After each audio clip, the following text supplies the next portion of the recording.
Yeah, absolutely.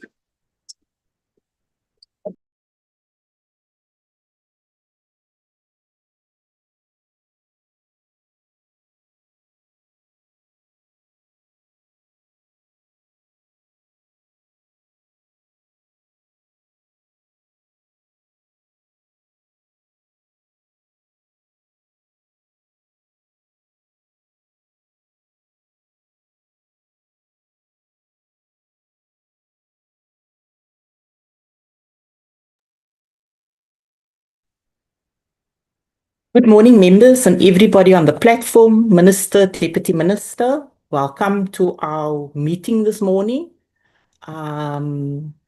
This morning, we will have to start with the election of an acting chairperson. I'm sure many of you have heard or known that the chairperson has resigned. So in terms of the National Assembly rules, the committee then has to elect an acting chairperson, and I think we'll proceed with that before we proceed with the rest of the program. We are quorum here today. We have also an alternate rules apply for or alternate for the resigned member. So we will apply the rule 156, and we welcome Ms. Motuang as the alternate for the absent member.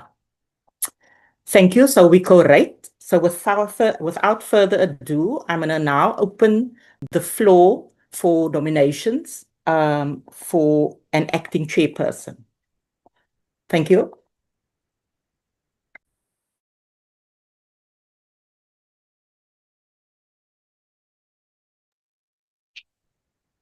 Okay, Mr. Ramongalo. Thank you, Shanez, and greetings to all the colleagues. I would like to nominate Natasha Mazzoni, please. Thank you. Okay, there's a nomination for Natasha Mazzoni. Chair, I'm afraid I must decline the nomination. Thank you. Okay, that nomination has been declined. Mr. Nkosi. Thank you very much, Chair of the session. Greetings to you and honorable members in the meeting. I nominate Honorable Mam Kunu as acting chair. Thank you. Okay, Ma Kunu, you've been nominated. Are you okay with that nomination? Thank you, honorable members. I do accept the nomination. Okay, then can we have a seconder for the nomination of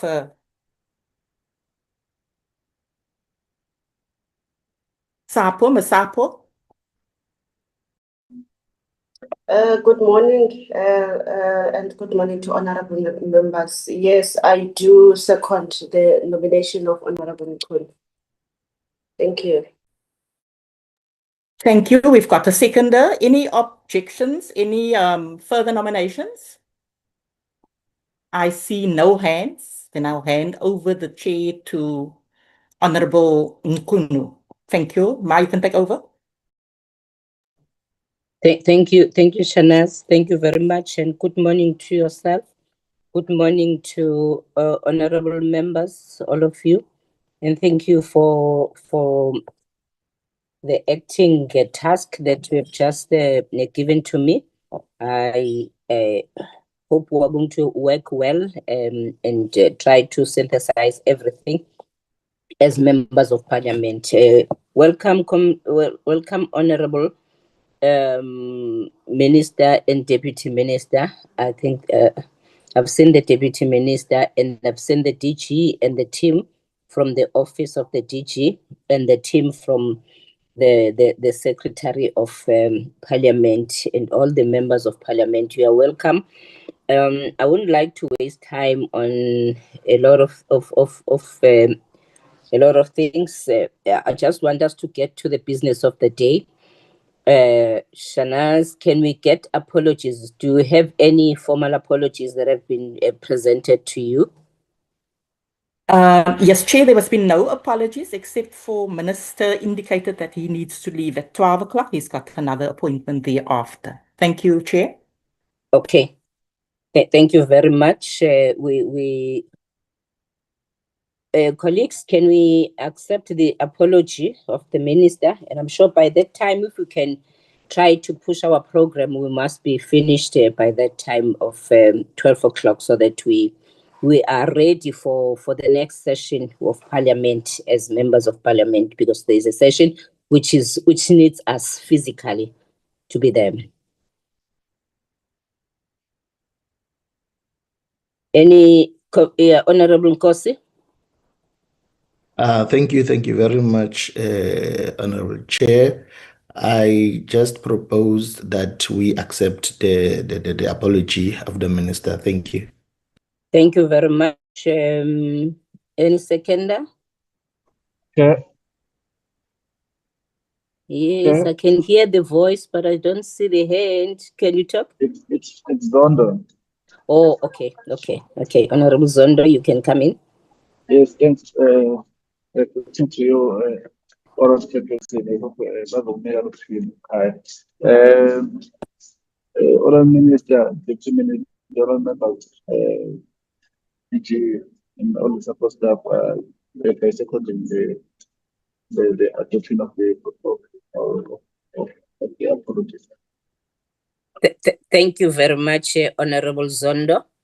Can we then move to the next item, which is the agenda?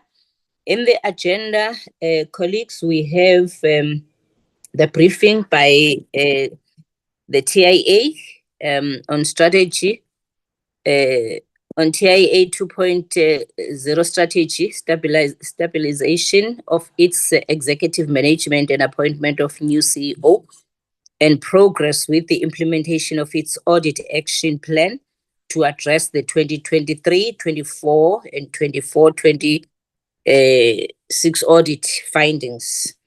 There is the agenda, and then after the presentation, there will be questions and discussions, and then we will have a short. I don't think it will be more than 5 minutes.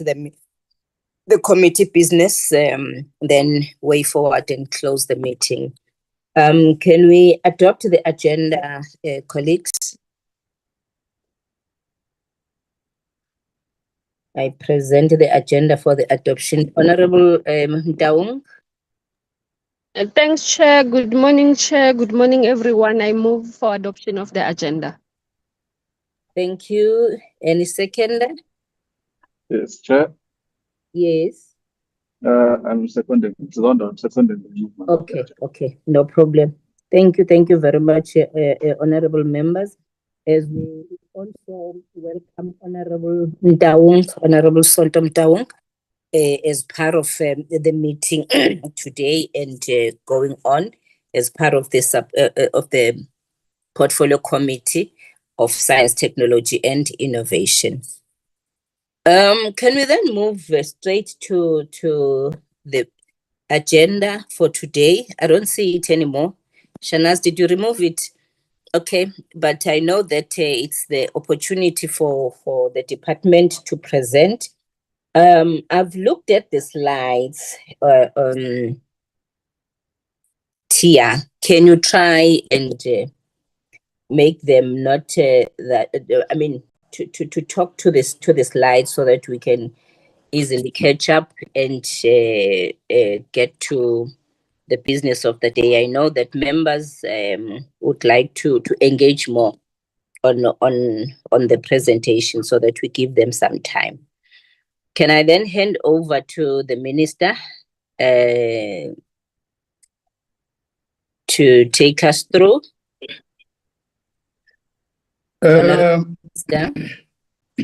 Recording in progress. Thank you very much, Honorable Chair, and thank you for inviting me to just make some opening remarks before the main presentation by Tia. Let me also greet our Deputy Minister, all honorable members, and our DG. Thank you for this opportunity. We always value the opportunity to engage with the Portfolio Committee on our work and also benefit from your own insights. To introduce today's presentation, just allow me to make brief overarching reflection on a few issues. The first is what I would refer to as seismic shifts in the global technological landscape. It's important to locate the work of TIA within this context. When President Ramaphosa announced the change in the name of our department from the Department of Science and Technology to the later Department of Science and Innovation, and now Department of Science, Technology and Innovation, he was not just announcing a name change. The president was essentially instructing our department to align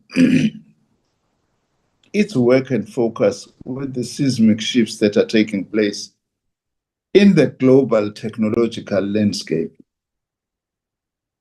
The global economy has moved from what one may refer to as known as the linear model of innovation, which is generally understood to be an early theoretical framework that describes the innovation process as a sequential one-way flow. It typically argues that scientific discovery is the primary driver of technological change and economic growth. But we've now entered what is known as the era of agile tech-driven model of economic development, which is generally understood as a modern responsive approach to economic development that leverages technology, such as the Internet of Things and data analytics, within a flexible, iterative framework to foster rapid innovation and sustainable growth. Central to the latter issue are emerging technology domains, such as artificial intelligence and machine learning, next-generation computing and connectivity, biotechnology and health, energy, materials and sustainability, robotics and autonomous systems, to mention but a few. Chair, I've just requested, as a matter of interest, our department just to get us a few experts to come and talk to us about artificial intelligence, to take us through so that we make sure that, say, as the ministry and the department, we are at one in understanding what these things are. It's an offer that, of course, we would also be willing to extend to the Portfolio Committee if so needed. As we adjust to these seismic shifts, it is important to still recognize the importance of recent development as the foundation for creating new technologies and maintain a clear understanding of the prevailing geopolitical environment. If you allow me just to switch off my video, Chair, I think I've proven that it's me. So that I can have a clearer reception. It is therefore also important for us to always guard our technological sovereignty and digital self-determination. These things are very important nowadays because technology is also a huge site of struggle in the political space. That is why, for instance,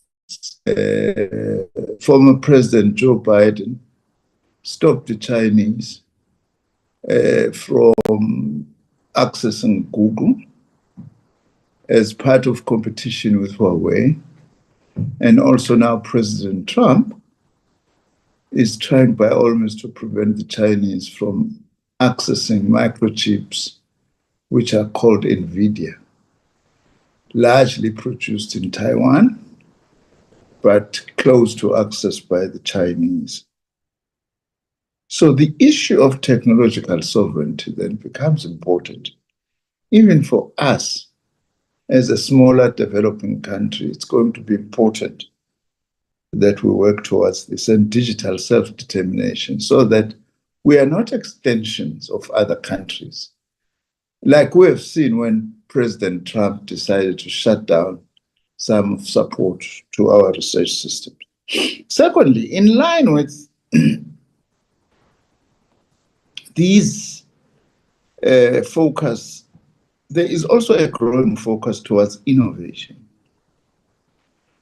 I'm told, by the way, I've still got to follow this up, DG. Maybe we need to get more information. The Chinese have introduced a new type of a PhD. That a PhD now not only has to be a traditional dissertation with a couple of 100 pages, but also now innovation can be accredited if you come up with an innovation as something equivalent to a PhD. These are new shifts in the world today. Whether that's right or wrong, we can debate that. Now, secondly, in line with one of the key pillars of our country's decadal plan for science, technology, and innovation, 2022 to 2032, which is the need to enable innovation, we need to take bold and imaginative steps to place technological innovation at the forefront of solving some of our urgent national development challenges, such as safety and security, unemployment, poverty, inequality, education, infrastructure development and maintenance, and generally our own economic development. Again, if one refers to the Chinese, President Xi Jinping now refers to science and technology as part of the means of production in the economy. I must also proudly state that we already have some of the foundational capabilities required to drive this shift towards tech-driven economic growth and development. In fact, we are trying very hard as a department and hoping also that the portfolio committee could join us on this to say that we need also to be arguing for innovation-led industrialization of our country. Without an innovation-centered industrialization or economic development strategy, we may actually remain behind. Pity that science is still not, and technology is still not as recognized as it should be, but that's the battle that we need to lead as a department, as well, of course, with the support of the portfolio committee. That would be very important. For instance, some of our entities, such as the Council for Scientific and Industrial Research, the CSIR, and the Human Sciences Research Council, the HSRC, have already produced science-based solutions for some of the challenges I had alluded to, and it pleases us that some of our national and provincial government departments and municipalities have adopted some of these solutions. However, we still face the challenge of getting the whole of government at all levels to embrace science-based policymaking and to increase the uptake of science-based solutions by public institutions. If you look at the rapidly developing countries now, all of them have placed science in the forefront, or at the center, if you like, of what they are doing. Now, why was TIA formed then, having just given this short contextual background? After a number of assessments, we came to the conclusion as a department that one of the key challenges facing our national system of innovation is the problem of what is called the innovation chasm, CHASM. This, as honorable members will be aware, is the gap that exists between research and development conducted at universities or science council and the challenges associated with the successful commercialization of the ideas that arise from such research.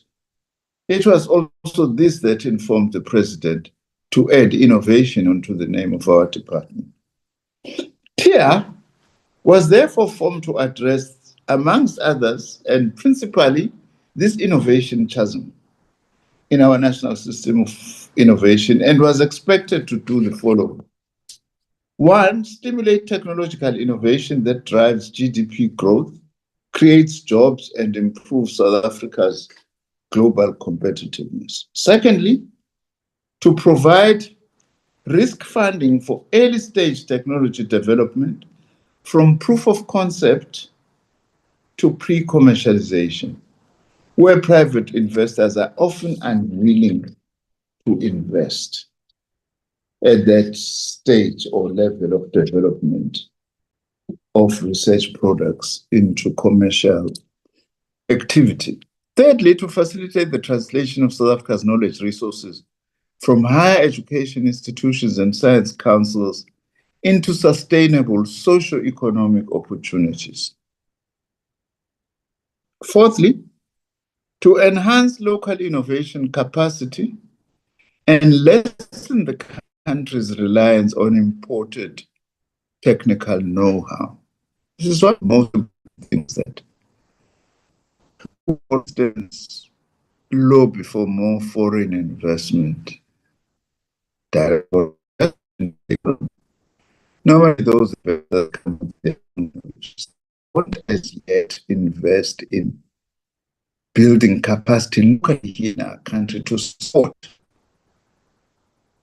local innovation and the development of local languages.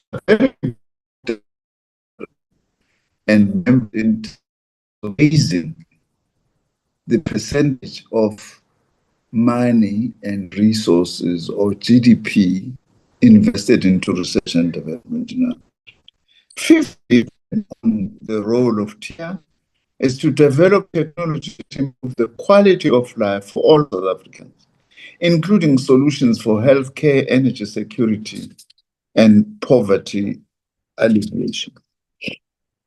In conclusion, Chair and honorable members, we also acknowledge that in recent years, the Technology Innovation Agency has experienced critical governance and performance challenges, some of which we've been addressing together with the leadership of TIA.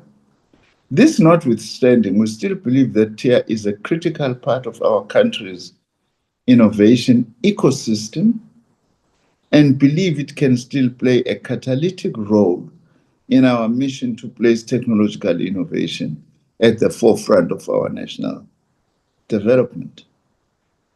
I have said to TIA, I want you to be like the oxygen of our innovation. You make our ecosystem of the national system of innovation to breathe and to live. Therefore, in an effort to strengthen TIA's capacity to fulfill its legislative mandate, address its recent governance and organizational challenges, and reposition TIA to become South Africa's premier innovation agency, the TIA board developed a long turnaround and repositioning strategy called TIA 2.0.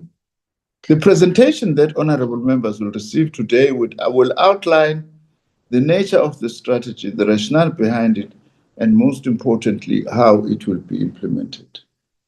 So with those words, then, thank you very much, Chair. Let me hand over. I don't know whether the DG has a few words, but also hand over to the TIA, team from TIA, to be able to present to the portfolio committee. As Chair, I do agree with you, since TIA has got lots to say, that these slides are too many, so they need to cut to the chase and focus on key of these slides so that as a portfolio committee, you have time to engage. Thank you very much, Honorable Chair and honorable members. Thank you very much, Honorable Minister. Can I then hand over to, I think it should be the DG and TIA, but can I give you at least maximum of 30 minutes doing your presentation. The minimum can be 25, 20, but the maximum of 30 minutes, so that we are able to give members time to engage. Over to you, Honorable DG, and the CEO and the chair of TIA. Thank you.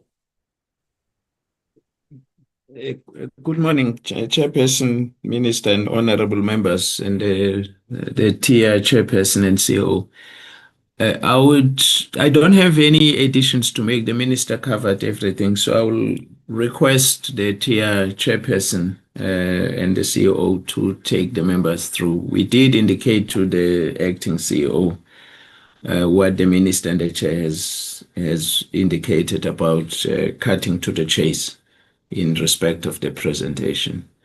Thank you very much. Over to you, Chair, TIA Chair. No, thank you very much, TG. Good morning, Minister, Chairperson, Deputy Minister, and members of the Portfolio Committee, and my colleagues from the department and TIA. I will do as requested in terms of summarizing what we have from slide 1 to 12, and the CEO will continue, followed by the chair of the Audit Committee. But just to start with, taking on from the Minister, some of the comments made by the Minister would have been the comments that I would have made.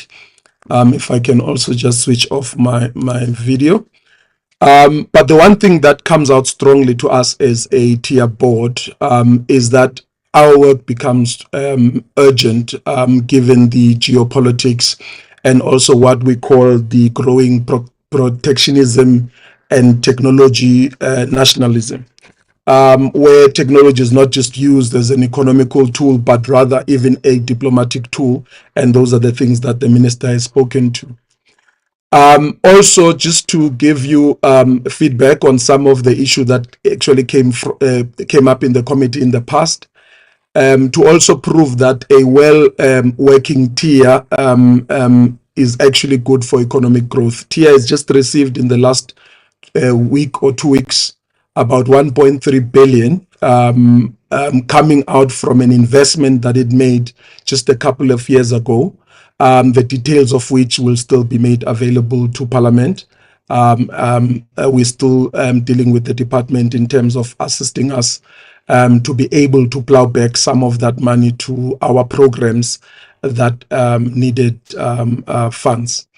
So starting from slide 4, it's just to point out that one of the things that we have done is to relook at slide 4, which talks about who we are, the vision and values. We sat as a board and we looked at what values do we need to come up with or change the values to ensure that we can build the culture that we need. Given the explanation also that the Minister has provided in terms of where TIA comes from, there would have been a certain culture, not just at TIA, but in the entire ecosystem, including the department and other sister entities.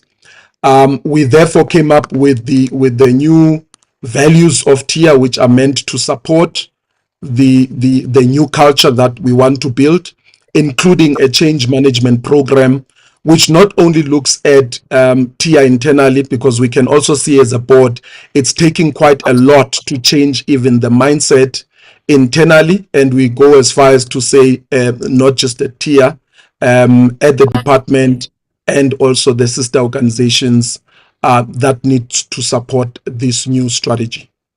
The new strategy itself, moving up to the next slide, the new strategy itself looks at the entire ecosystem that we have, looking at ensuring that we don't only intervene at a particular part of the value chain of innovation, but even if we intervene only in certain aspects, but we looking at the entire ecosystem to ensure that it works, to ensure that it is coordinated.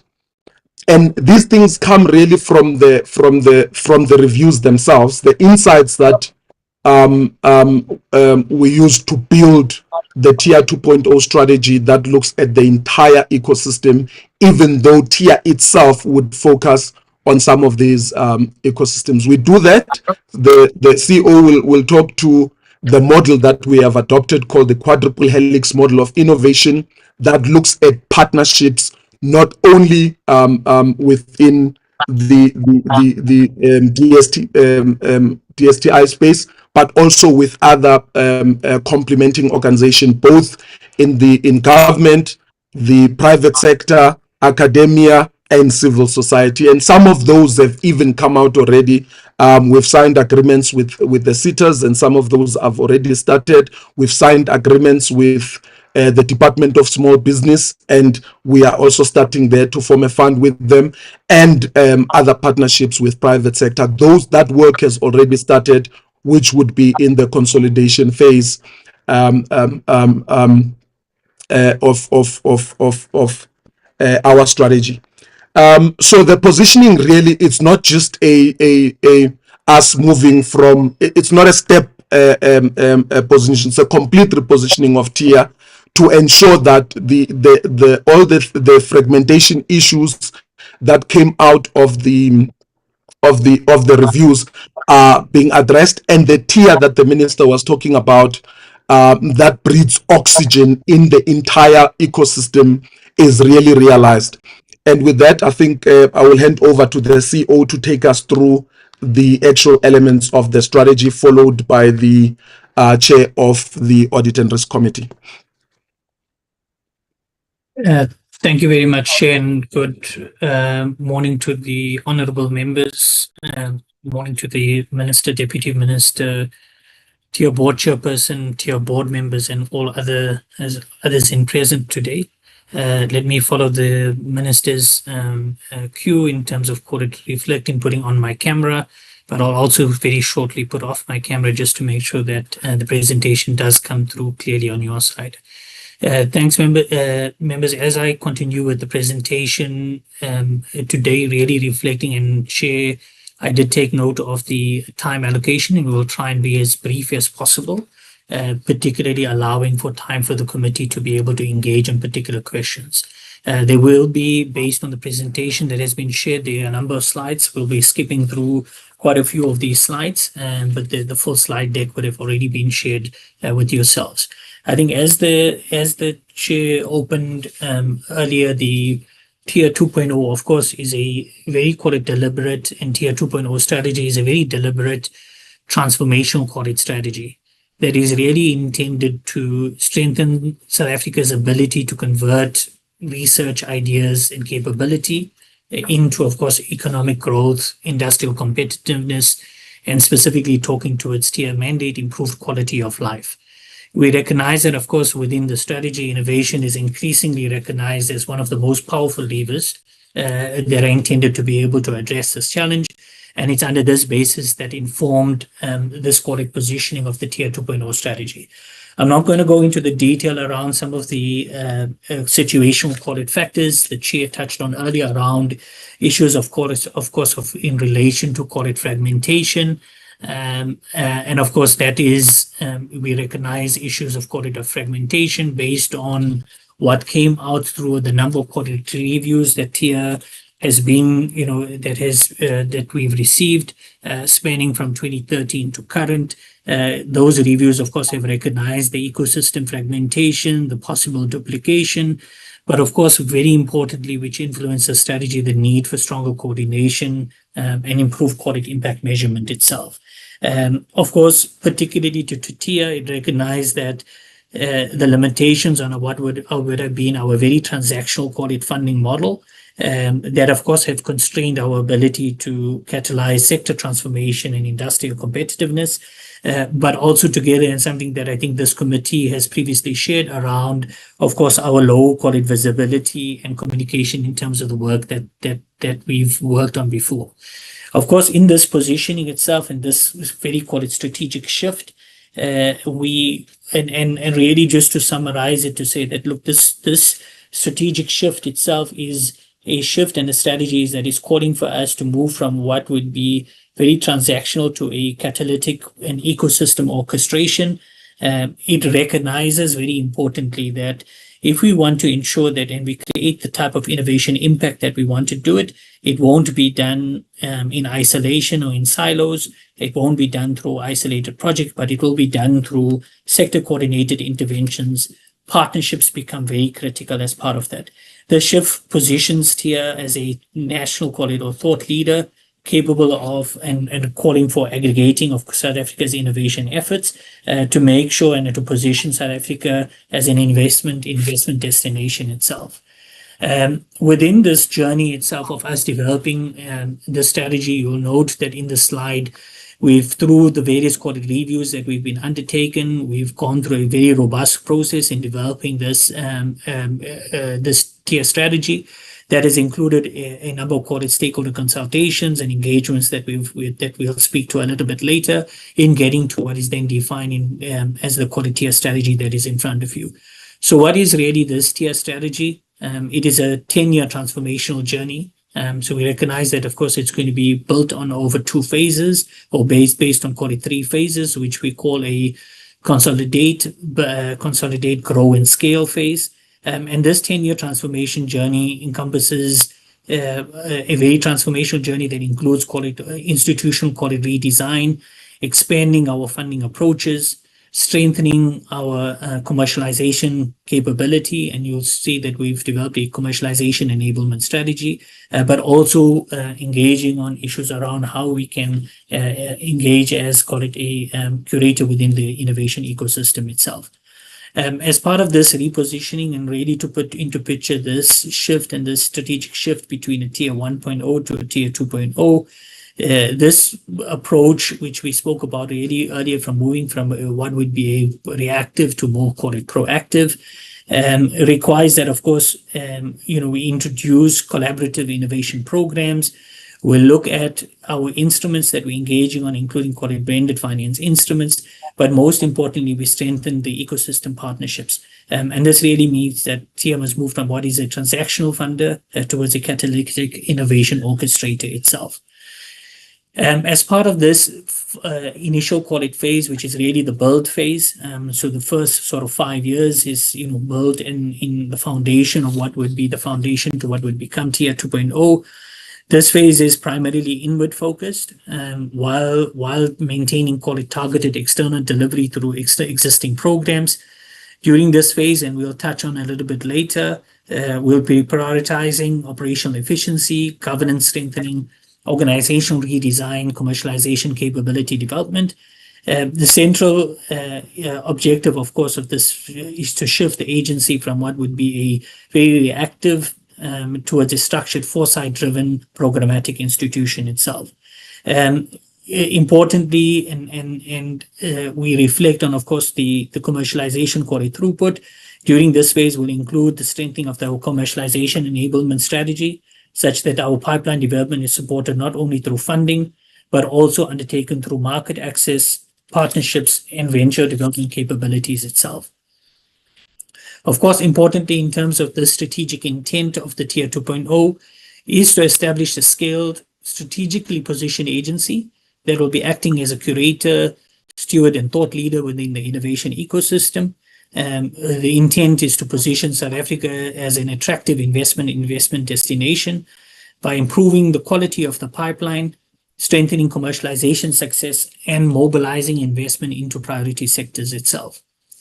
As part of the desired outcomes, in terms of the tier strategy, is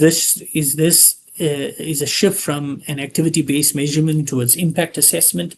Key outcomes will include increased innovation throughput, improved commercialization success, greater participation of private sector or private capital in early stage investments, and of course, stronger ecosystem coordination itself. As part of this strategy, there's 3 pathways that we've designed to implement the strategy, and that represents, call it, this core architecture of this transformational journey.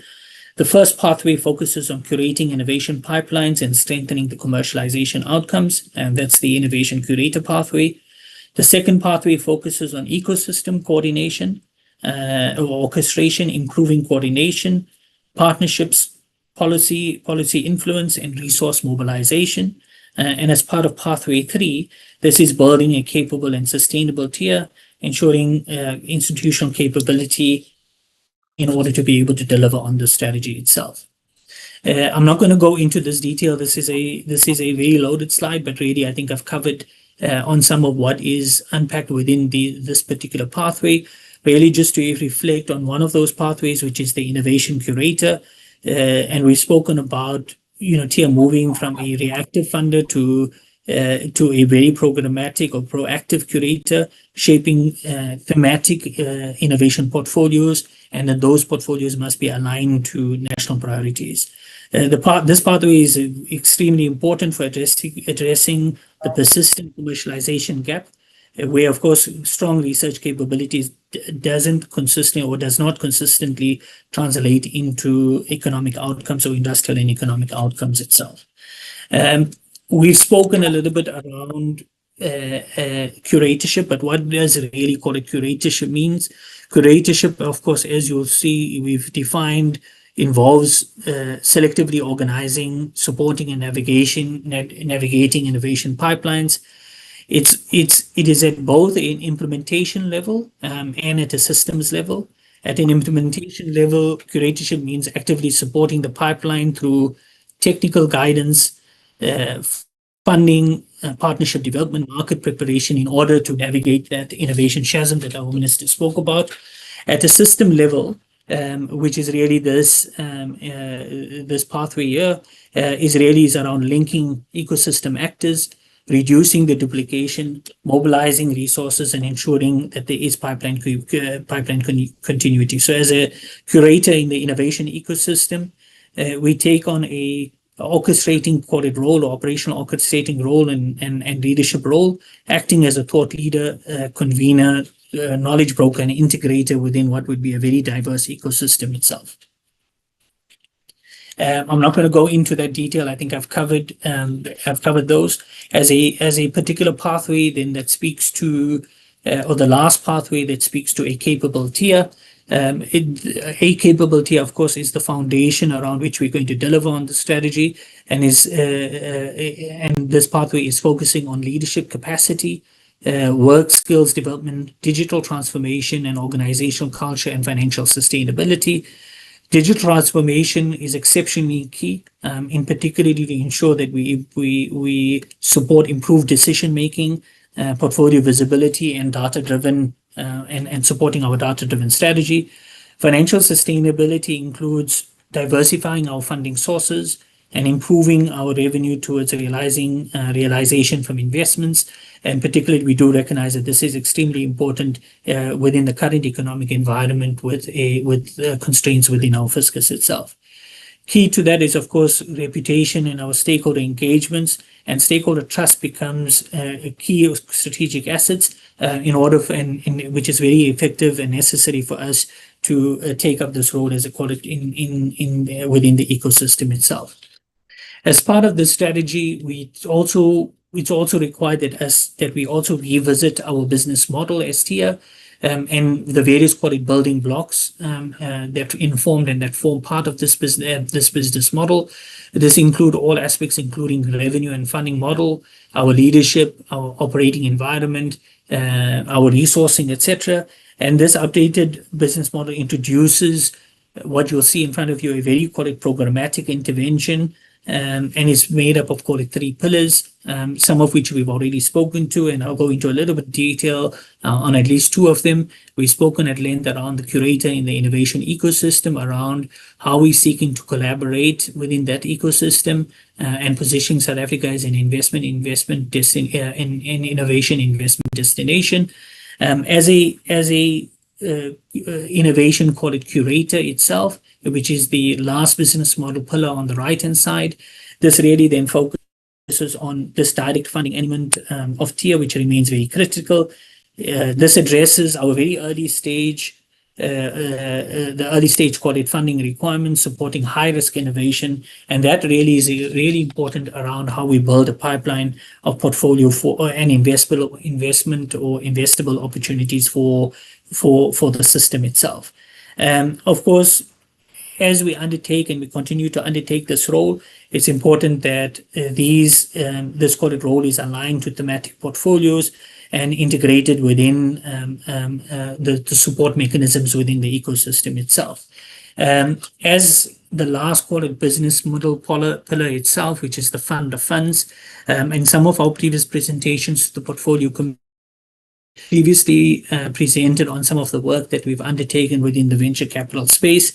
And this primary objective of this business model pillar is really to crowd in that private sector capital, to bring in the venture capital closer and to enable the level of scale up support towards early stage support itself. Within, of course, and this remains very critical in the recent State of the Nation address. Our President Ramaphosa highlighted the use of publicly funded instruments to crowd in private sector investment for innovation. And this is that instrument that TIA intends to use in order to be able to leverage and be able to attract private sector funding itself. As part of that, we've already started on investments within, which you'll see on your top left-hand side, in investment into a seed investment. 100 million was then attracted from a private partner into a high impact seed fund of funds. We've also, as TIA, launched a recent call towards a first-time and emerging fund manager, particularly importantly noting that our transformational impact within the VC landscape needs to try and make sure that we are able to support the transformation within the landscape by supporting the introduction of Black and women-owned fund managers as part of supporting and growing this ecosystem itself. Very importantly, as we implement this business model, is to ensure that there's an alignment within the decadal plan. Chair members, in November 2025, we presented to the portfolio committee as part of joint presentation together with the CSIR and other entities around our work within agriculture, particularly around our work together with the animal health, beef, dairy and agro-processing clusters. And that just reflects as an example, some of the work that we've undertaken within this thematic area, and really demonstrates that with that the approach of clustering and working together with other partners in the ecosystem, and in that case, the Agricultural Research Council, as well as other partners, we're able to work together to address some of the national challenges around food security and otherwise. As part of furthermore, it was important that as part of this TIA strategy, we also reflect on what would need to be our new operating model. This operating model translates the strategy into execution. The model is intended to improve our operational efficiency, strengthen accountability, and also then supports that scalability. It'll clarify what TIA does and what it doesn't do, ensuring very key and strategic focus itself. It's very importantly, when we designed this operating model, we had to reflect and recognize the various operating challenges that we are faced, which include long turnaround times, fragmented governance, resource constraints, and of course, this operating model addresses these through thematic portfolio management, standardized operating processes, digitalization, strengthened monitoring and evaluation, but also the use of implementing partners to ensure that we can ensure enhanced delivery against the operating model itself. As part of this strategy itself, we undertook a number of stakeholder engagements along and in line with this quadruple helix model of innovation, which our chair spoke to. This meant that we needed to engage across all 4 quadrants within this stakeholder engagement, and this reflects the model itself. The next two slides really just reflect some of those engagements that we've had with a number of partners within the ecosystem, and not only within higher education, but your CETAs and other funders, etc. Just reflecting on, for example, the CETA engagements, we engaged on a roundtable with a number of CETAs in really trying to understand how the CETAs can and how we can work together as the CETAs. Very interestingly, and as part of these stakeholder engagements, key takeaways that emanated from, there were very key takeaways that emanated from this strategy itself, or from these engagements, and you'll see that those takeaways was very in support of this repositioning and the need to address these systematic challenges that we are faced within the partnerships and the fragmented approach, and very much recognizing and supporting this approach where various partners can work together, but also this also then means that we're able to pool funds to ensure that we are able to leverage and improve and increase our impact. Our chair earlier spoke to some of the work that we've and discussions that we've already had with the likes of CEDFA and CEDFA around how we try to pool and we engage collaboratively. And in that regard, we've signed a number of MOUs together with a number of partners around how we can already start to work together and how we can see certain low-hanging fruits in terms of tangible impact itself. As part of this strategy and implementation roadmap itself, this roadmap is delivered over a 3-phased itself, which I spoke a little bit earlier around, which is the consolidate phase. This consolidate phase focuses on our governance strengthening, our process optimization, capability development. As part of this, we have developed a very detailed strategic roadmap, which is subject to oversight internally by our board and our board technical committee, and those will be monitored on an ongoing basis around those key milestones informing each of those roadmap activities. As part of course, the grow phase, this expands our innovation programs, strengthens partnerships, and increases the innovation or ecosystem visibility. At scale phase, this focuses, of course, on national impact, global competitiveness, and improve or sustain innovation investment, mobilization itself. As part of Chair and members, I'm then going to hand over to our Executive Corporate Services, Ms. Valentine Malevo, who will take the committee very quickly through the next few slides that deal with the second part of the question to Tia, that deals with issues of the operational capacity, including the CEO recruitment itself. Over to you, Valentine. Thank you, ACO. Good morning, Minister. Good morning, Portfolio Committee and colleagues. As ACO has said, my name is Valentine Malevo, Executive Corporate Services. I have recently joined TIA, literally 4.5 months ago. It gives me great pleasure to join TIA at a time when they're going through this time of change and transition towards a TIA 2.0 strategy. The operational Sicela capacity. ukubona phela Oh, ngiyaxolisa. before uqhubeke sikubone nje bese ubuyavala. Ngiyaxolisa baba. Sorry, Chair, I'm not I-video yami taking your. angazi ukuthi kuwenakalephi i-video ayisebenzi kodwa thi ngizama ukwenza nje.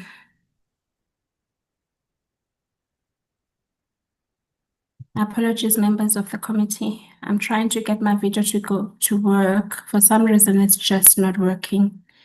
It is on my side. I'm not sure what is happening. Technical glitch. Use video. Well, sorry, Chair, no, there's no problem if it can't show. I really do apologize, Minister, for that. So just to continue, Minister, the operational capacity and readiness is really in line with the strategic pathway 3, which the ACEO has already alluded to, which speaks to how do we build a capable TIA. So in order for us to ensure that TIA is capable to execute on this TIA 2.0 mandate, it was imperative that we develop an operational readiness framework, which is centered on the 3 strategic pillars, meaning the people that we have, how do we build capacity, how do we build capability, and how do we build a culture that is high performing to ensure that we can execute on the TIA 2.2 mandate. In terms of the operational actions that speak to that, it will really focus on organizational design. How are we structured? What are the spans? What are the layers? What are the key functions and skills that are required in order for us to be successful as a TIA? Also, the next pillar focuses on processes and systems. This is really about overhauling all our internal business processes, re-engineering our standard operating procedures, ensuring that from an IT point of view, we have a proper digital maturity system and a modernized ICT infrastructure, making sure that we can enhance the use of AI.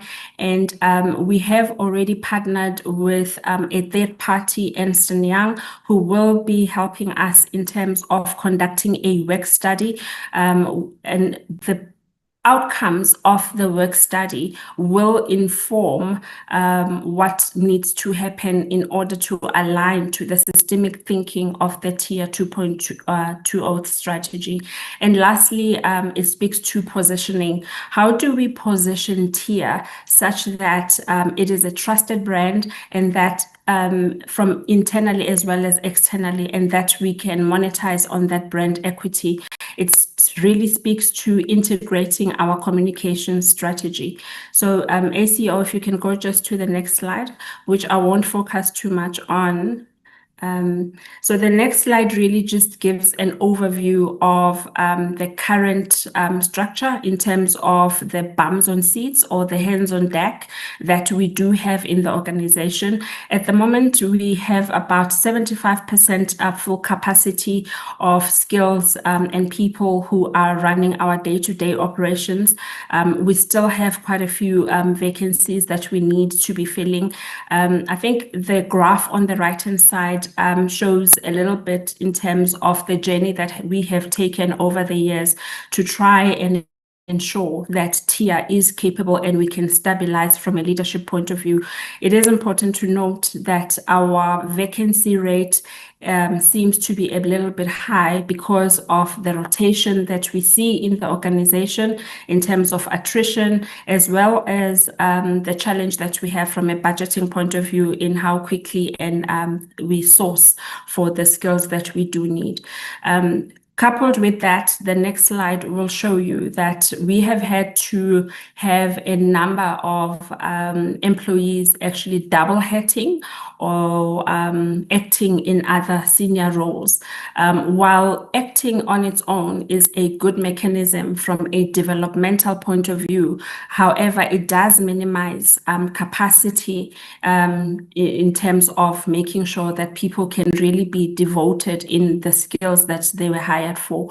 It is important to note, committee members, that we have gone through a lot of journey from the ministerial review and from the recruitment moratorium that TIA has gone through. And of course, as you might be aware, we have not had a full-time CEO for a while, which has also created a little bit of call it leadership vacuum. However, it gives me great pleasure to share that now we will be having our own CEO from the 1st of April. I will introduce Dr. Mata in this next slide, but this slide just gives a quick view of some of the senior and critical roles that we have filled in the last few months, making sure that we retain our executives, and retaining our executives executives has been a very important part of sustainable growth and consolidating phase, because it's really about ensuring that the institutional knowledge is retained in TIA while we prepared for the growth phase. Of course, I spoke about the corporate services executive that has recently been appointed.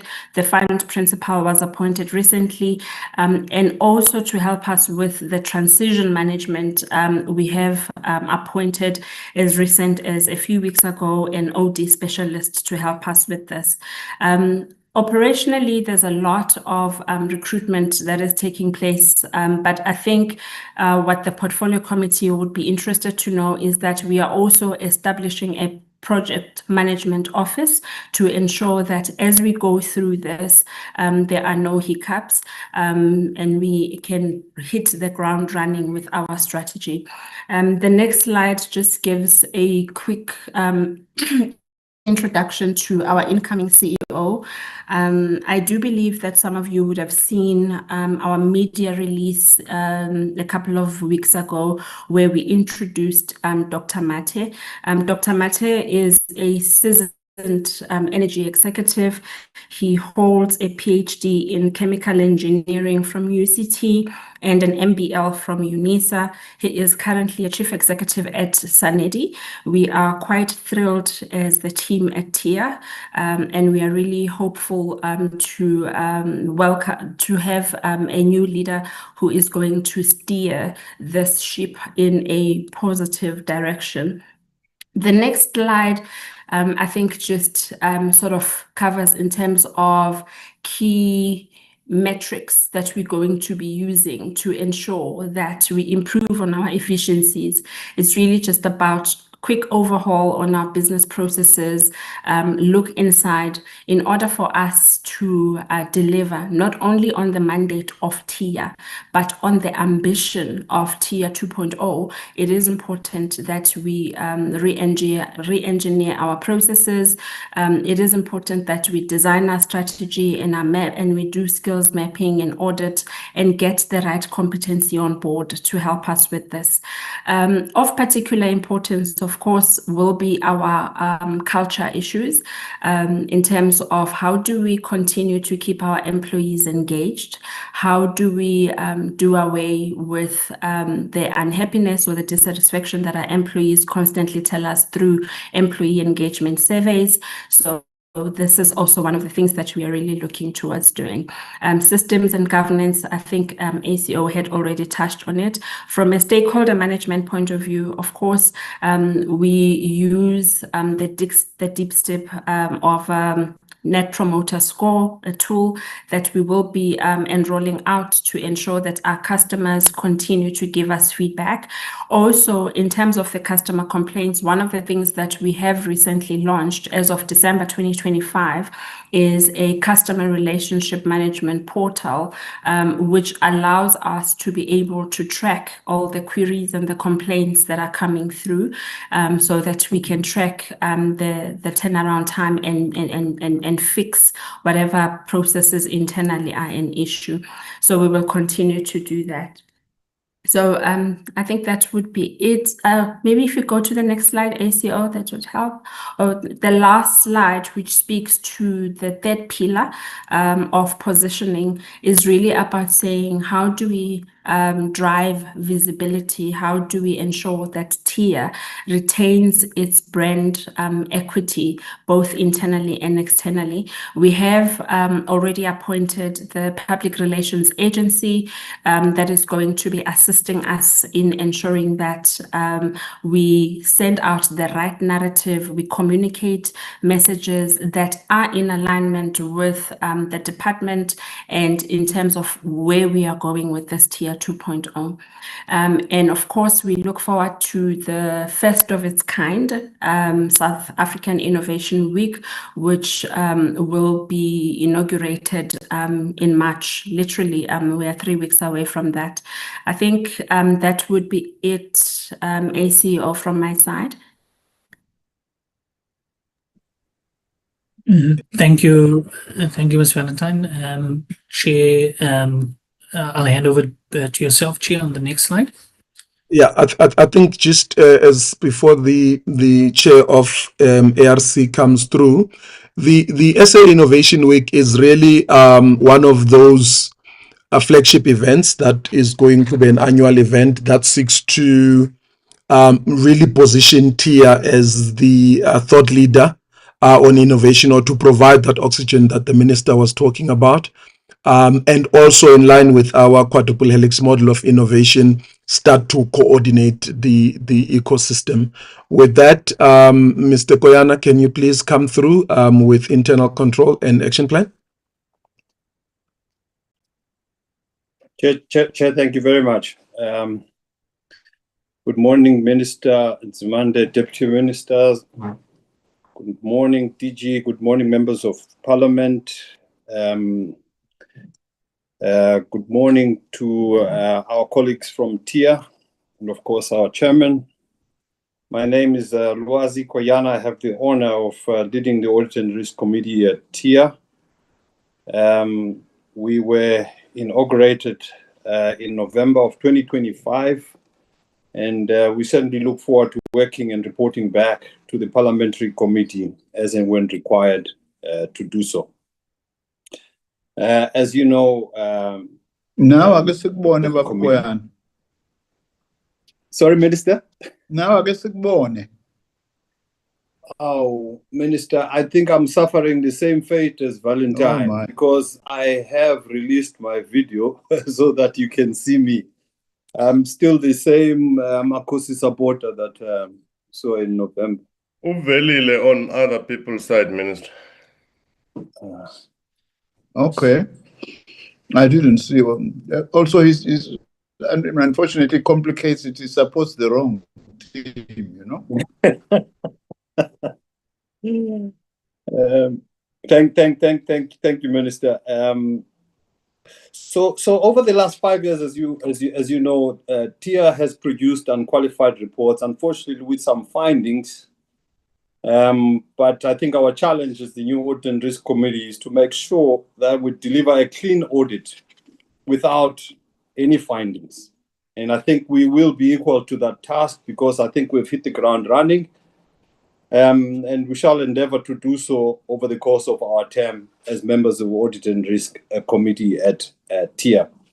With regard to the 2025 audit, as indicated, there were findings, but I think over the course of the year since the audit report was delivered, 22% of the findings still remain unresolved. However, these relate to year-end procedures, and we have absolutely no doubt that these will also be completely resolved as we deal with year-end procedures that are coming up shortly as the year comes to an end.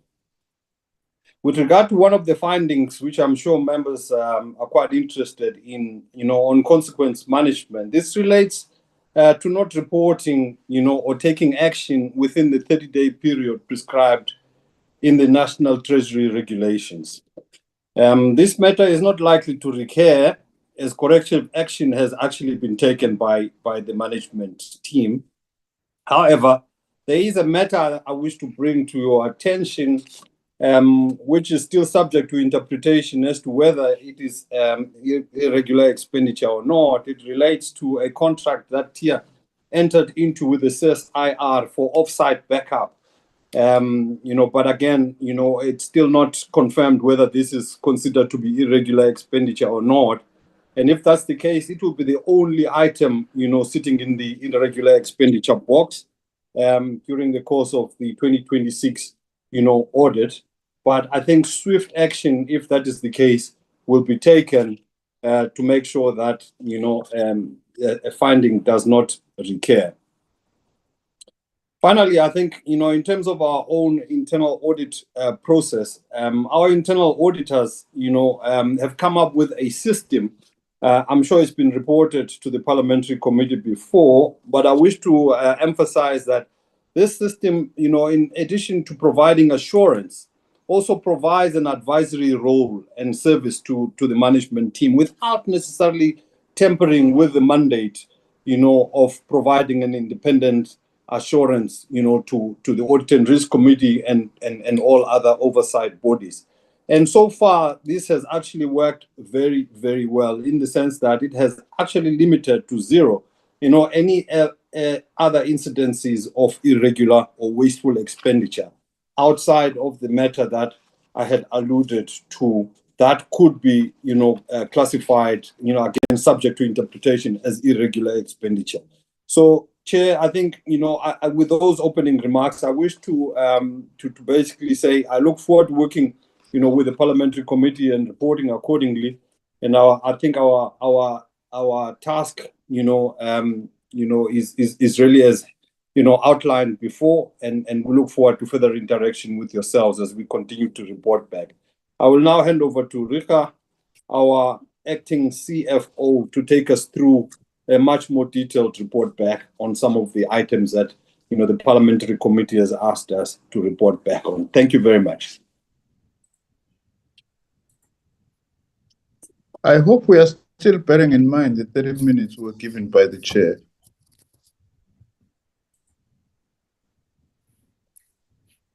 I'll keep that to note, Honourable Minister.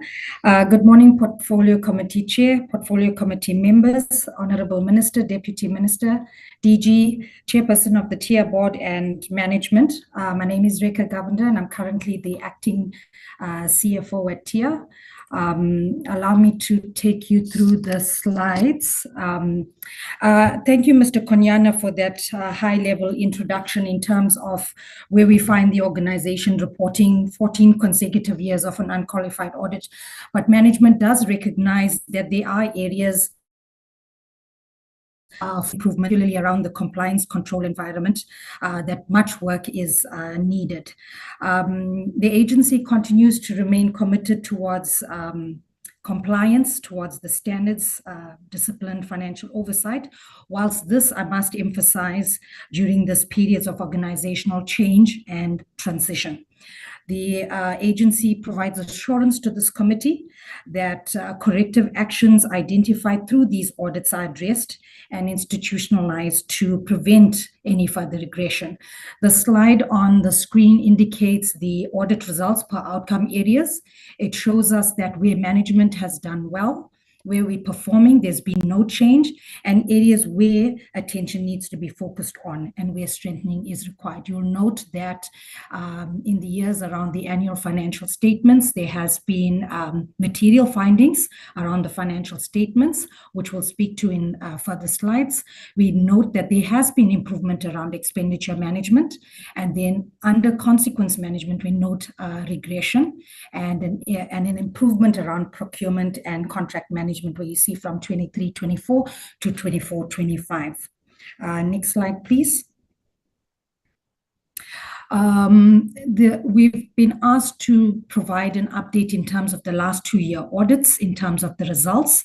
You'll note that whilst the agency undergoes this transition towards Tier 2.0, in the last 2 years, we've had a new set of auditors being Nexia, SAB&T.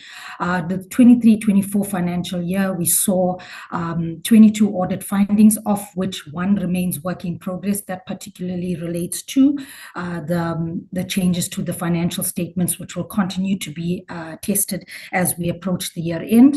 With regards to the 24-25 audit, 68% has been reported as resolved, and work in progress being 32%. The work in progress items are priority control areas that we see as specific action items that are being addressed concurrently as we prepare for the upcoming audit, and these will be tested and measured as we approach the audit.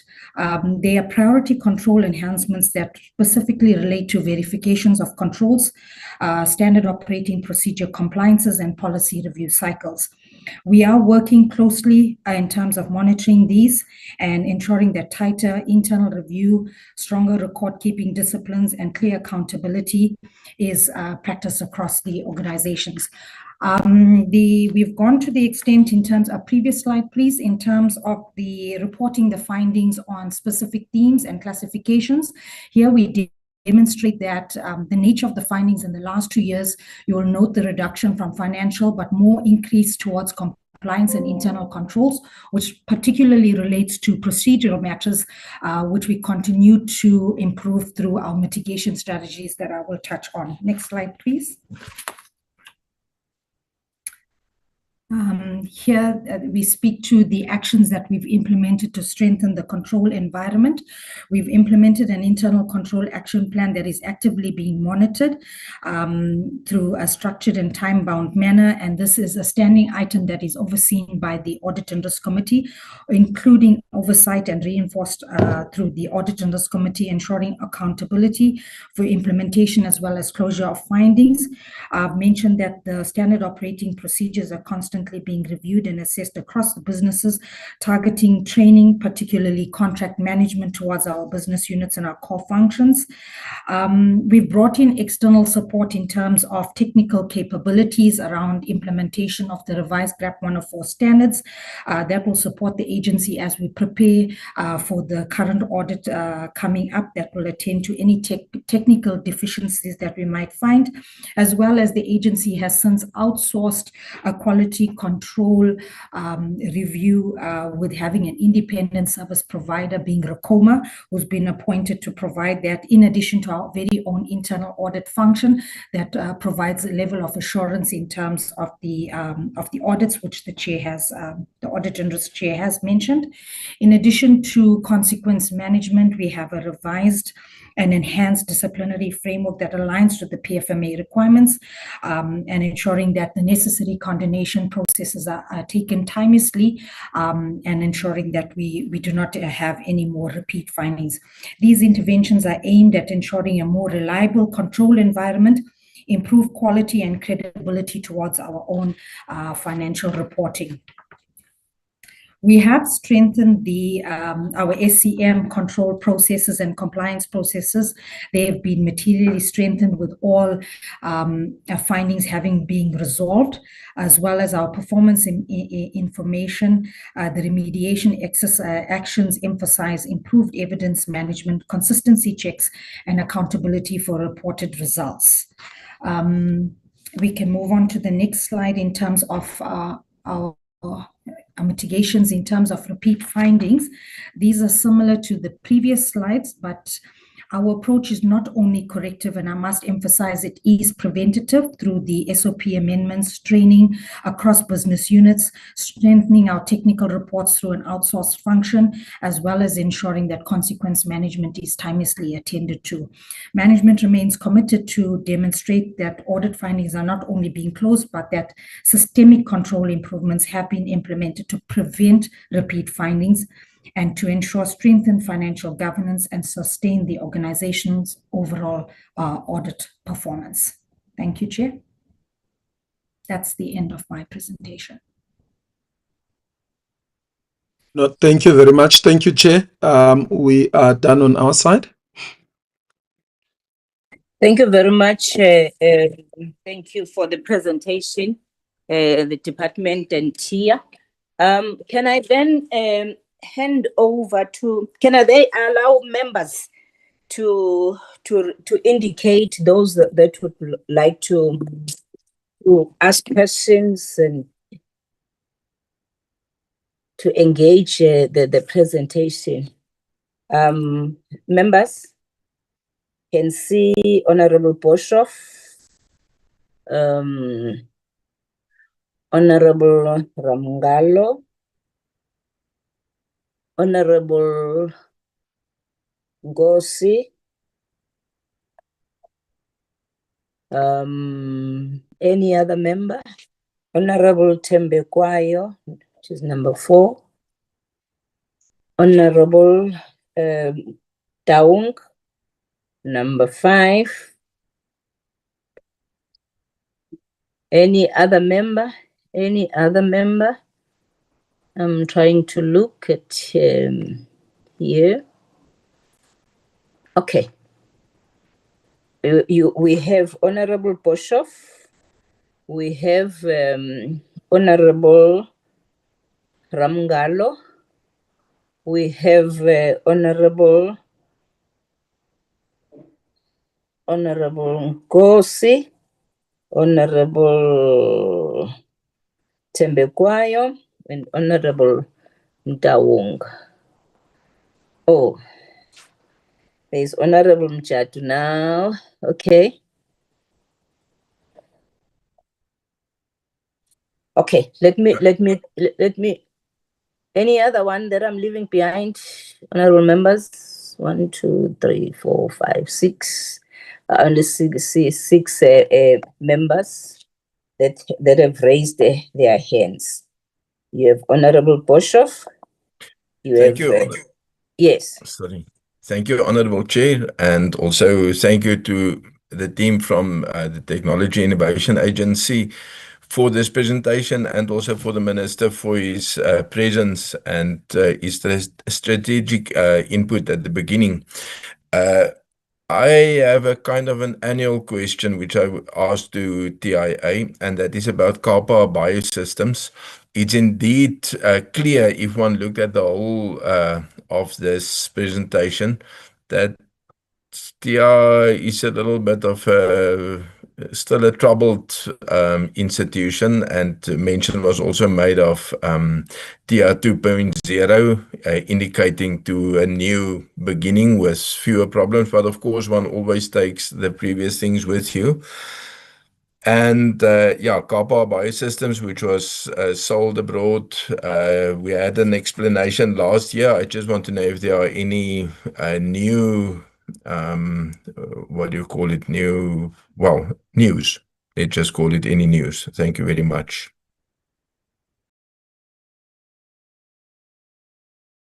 Thank you very much, Honorable Ramgalo.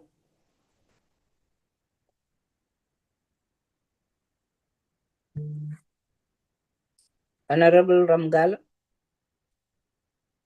Thank you, Chair. Greetings to all the colleagues, and thank you, Chair, for the opportunity, and I too welcome the presentation. TIA is embarking on a repositioning strategy, but if I may ask, what led to this?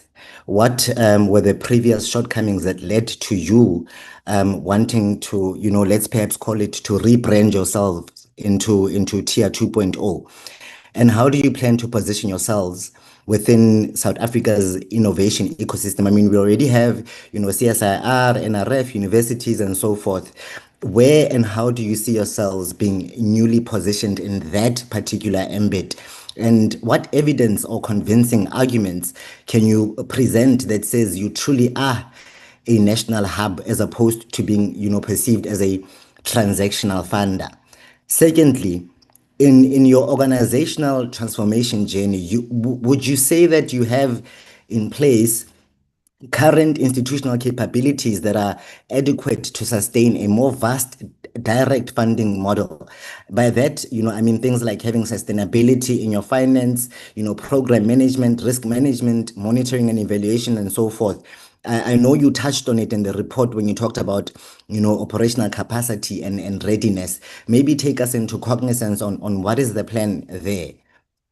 Also, have you considered which other ministerial or departmental platforms you will approach in order to leverage, the lead to the innovation discourse? Have you thought about, plans and milestones that will basically establish the country, I mean, South Africa as a recognized innovative hub, with a clear approach on international outreach? What governance reforms are needed to support and expand and a more tragic role for TIA? I mean, in things like board composition, committee mandates, performance reporting, and what is the timeline for implementing any of these changes? And will they be cost effective or demand more financing into TIA? But I think, Chair, most importantly, and lastly, have you identified any regulatory or legislative barriers that could potentially become a hindrance to expanding or repositioning TIA's mandate? And have you looked at the amendments that might require Parliament consideration? Thank you, Chair. Thank you, Honorable Ramgalo. Honorable Mtawong.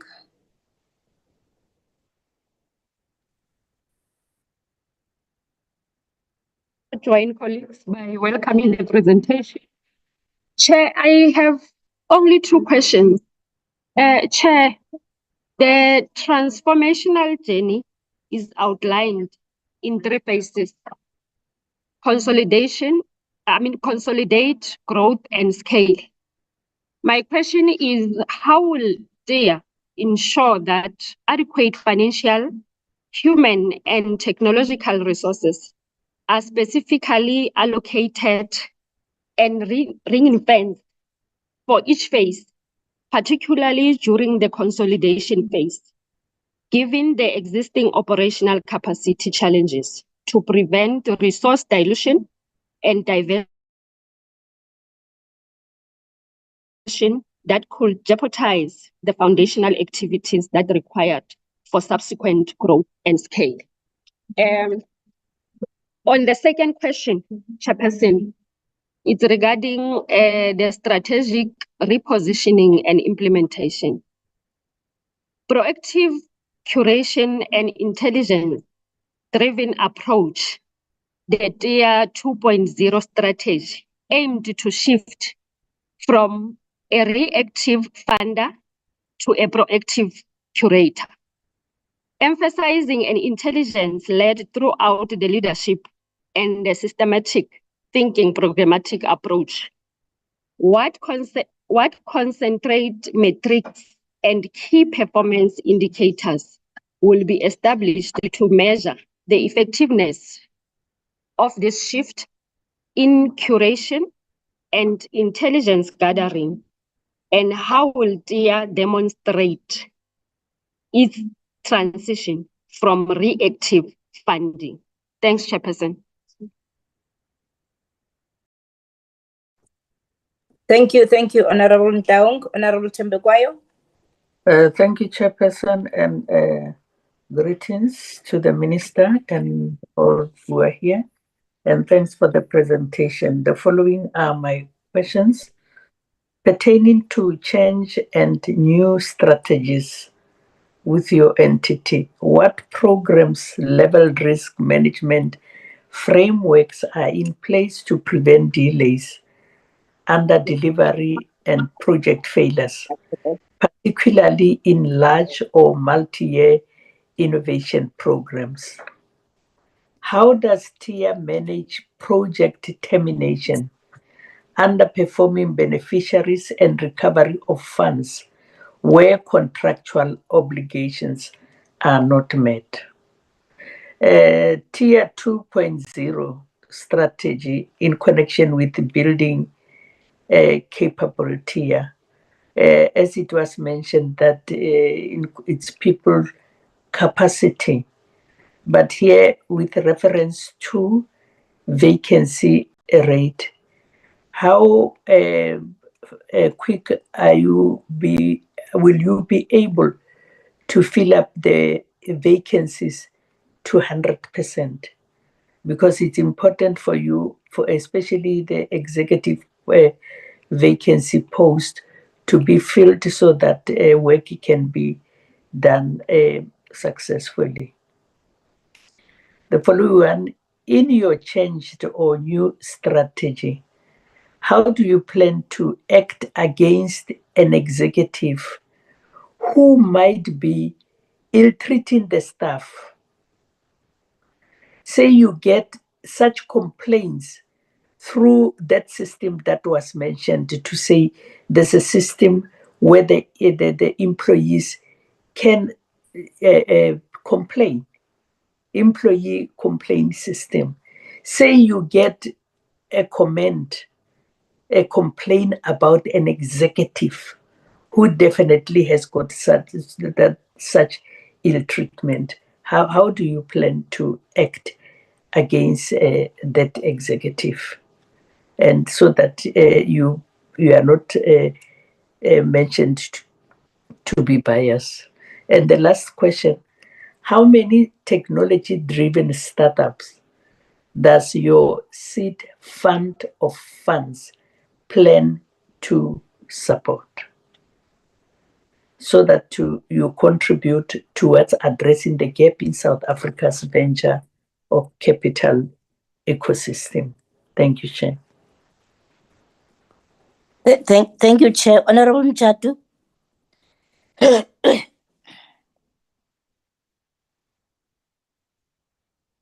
Honorable Chatu.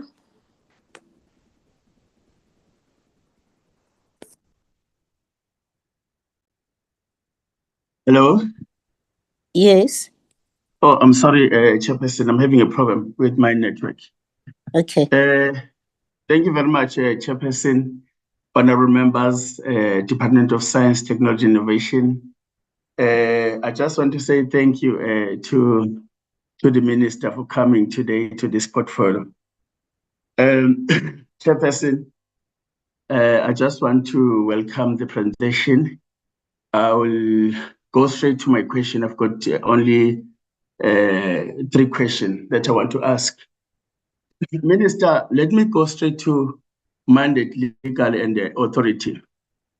Given that the TIA established under the Technology Innovation Agents Act with a defined funding and support mandate, under what specific statutory authority does it now assume a system-wide catership and ecosystem orchestration role without first seeking an amendment to the Act?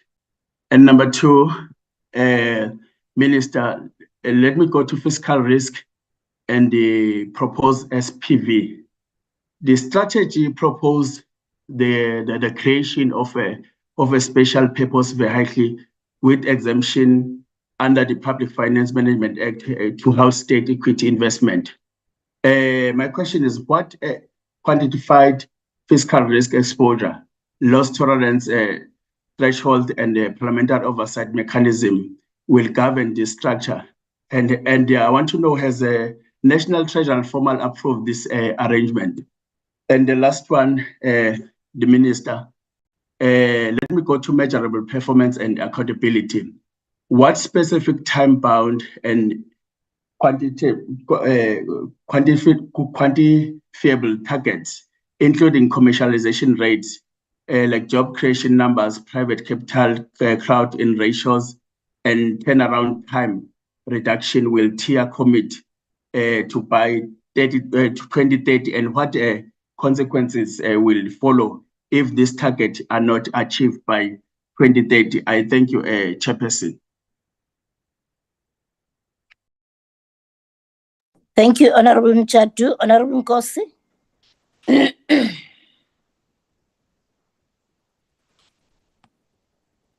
Thank you very much, Honorable Chair. Honorable Chair, I'd like to greet the Minister in the meeting and also Deputy Minister, honorable members, the entity. Thank you very much to the colleagues from the entity for the presentation.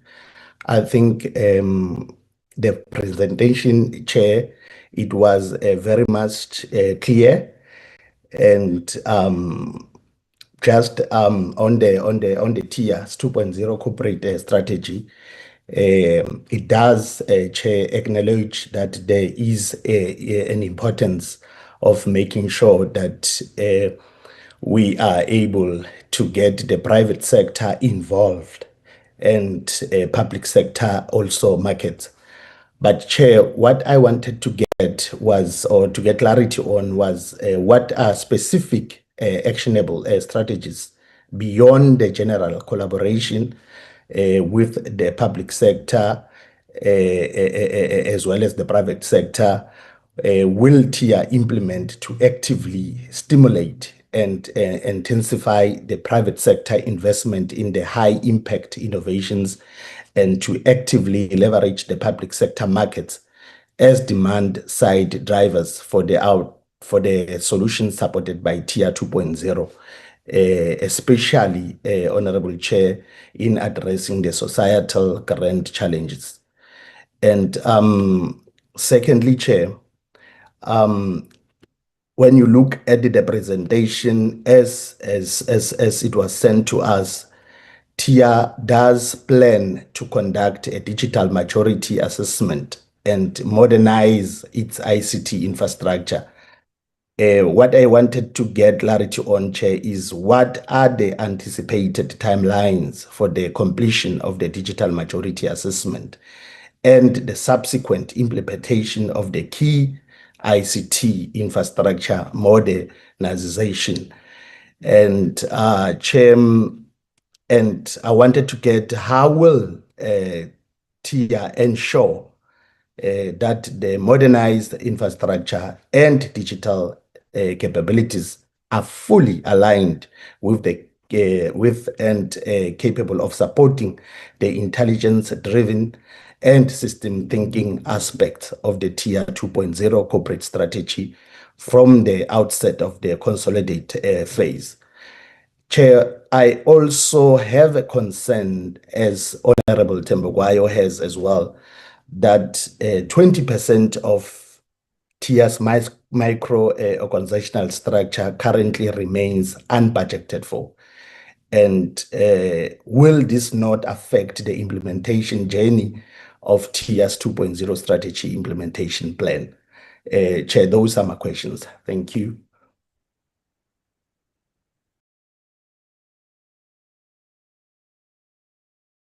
Thank you very much, honorable members, for those questions. Can I then hand over back to to Tia and the department to answer the questions? Thank you so much.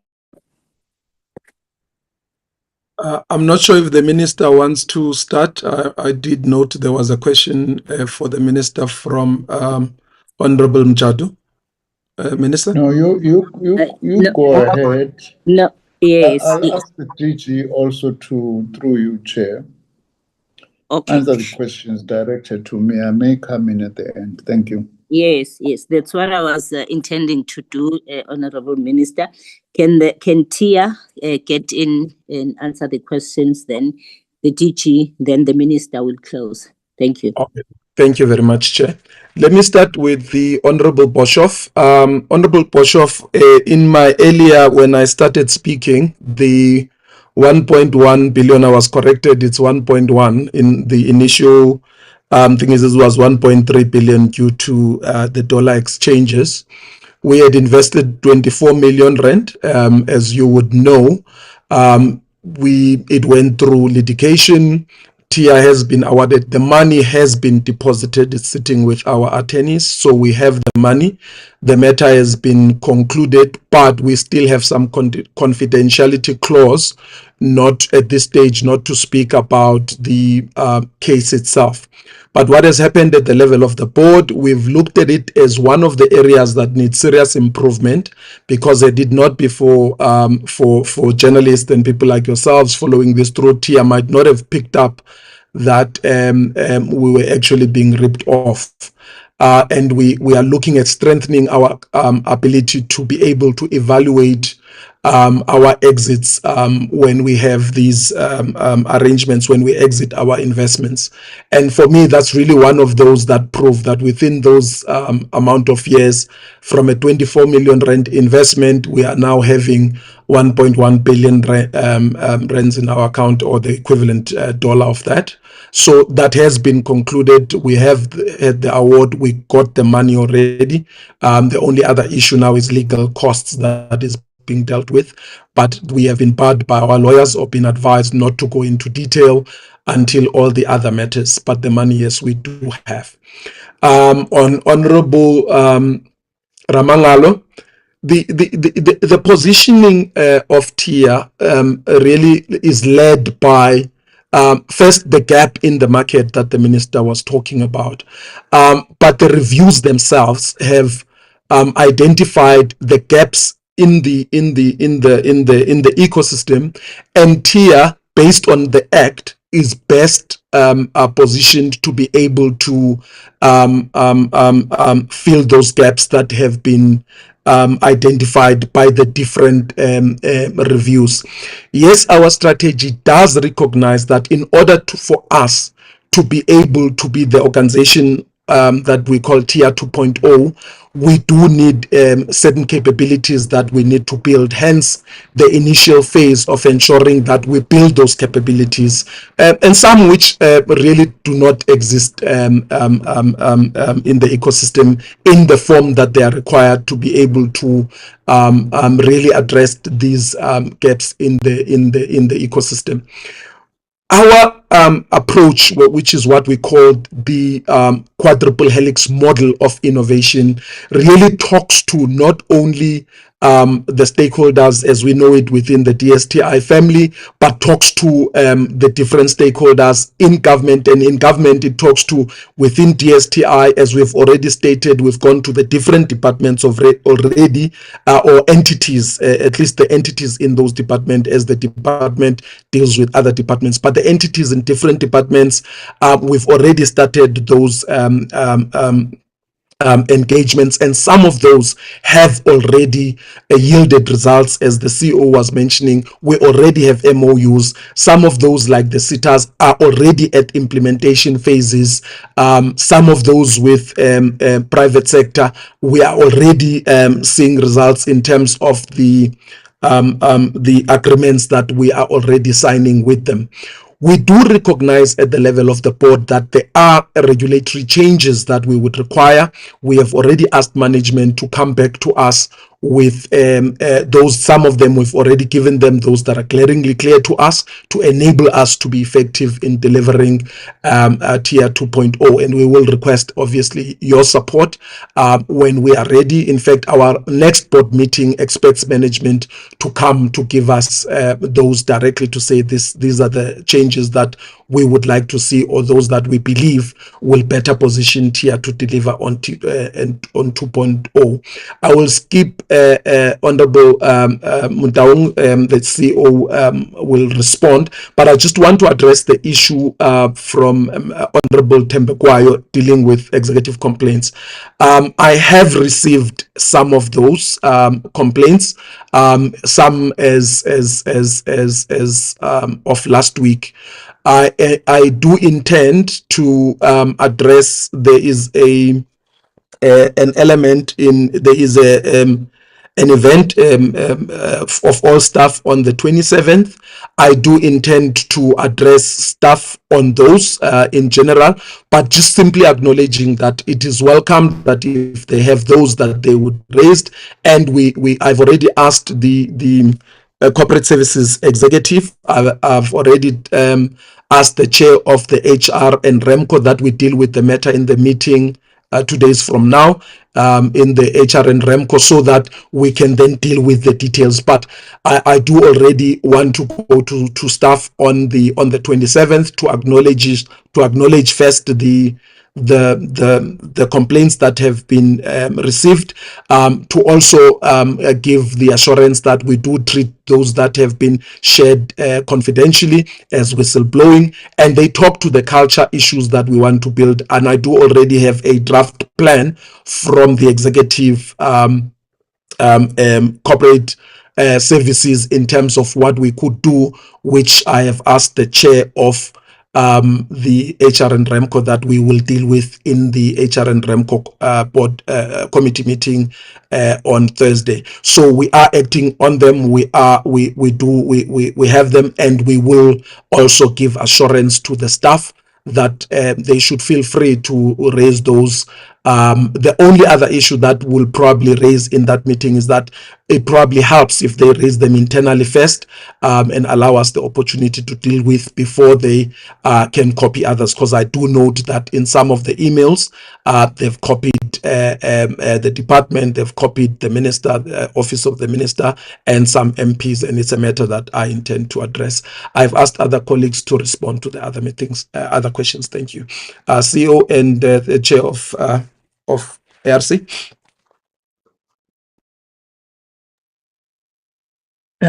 Thank you very much, Chair. Member Lwazi, I'm not sure if you want to go in first.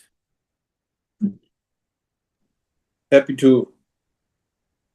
I think the question I've been asked to respond to is one that relates to repeat findings. And And just basically to say, with regard to some of the findings that, Rika Govender, our acting CFO, was responding to, these were not repeat findings per se, but, findings, that emanated from the last audit, which have not yet been addressed. I think 32% of those have not yet been addressed, and they will be addressing those as the year-end audit for the 2026 financial year takes place. I've also been given assurance, during the last Audit and Risk Committee meeting that we had, that from an internal audit perspective and some of the findings, there are no repeat findings at the moment. And also, I think, the issue around supply chain, always receives a lot of attention, from an internal audit planning perspective. And it's no different, with regard to the upcoming, internal audit plan. We always make sure that supply chain is part of the process, from an audit perspective, so that, we eliminate any, possibility of repeat findings taking place. I think, like you members, I think we as members of the Audit and Risk Committee have a zero tolerance in terms of repeat findings. I think we don't want to see findings that have actually, come up to show their ugly faces, again. So you have our confidence that it's a matter that we'll continue to address, as we go forward in terms of providing our oversight, responsibilities. Thank you very much.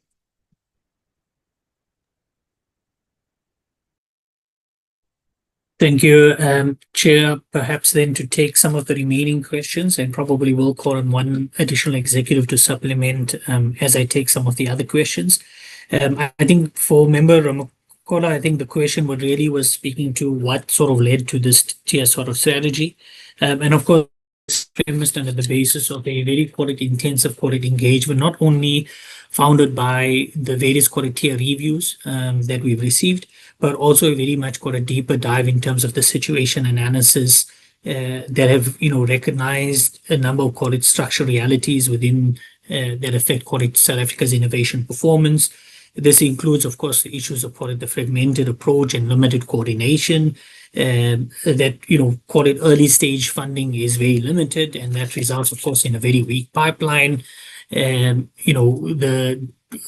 lack of geographical or evenly lack of even geographical split.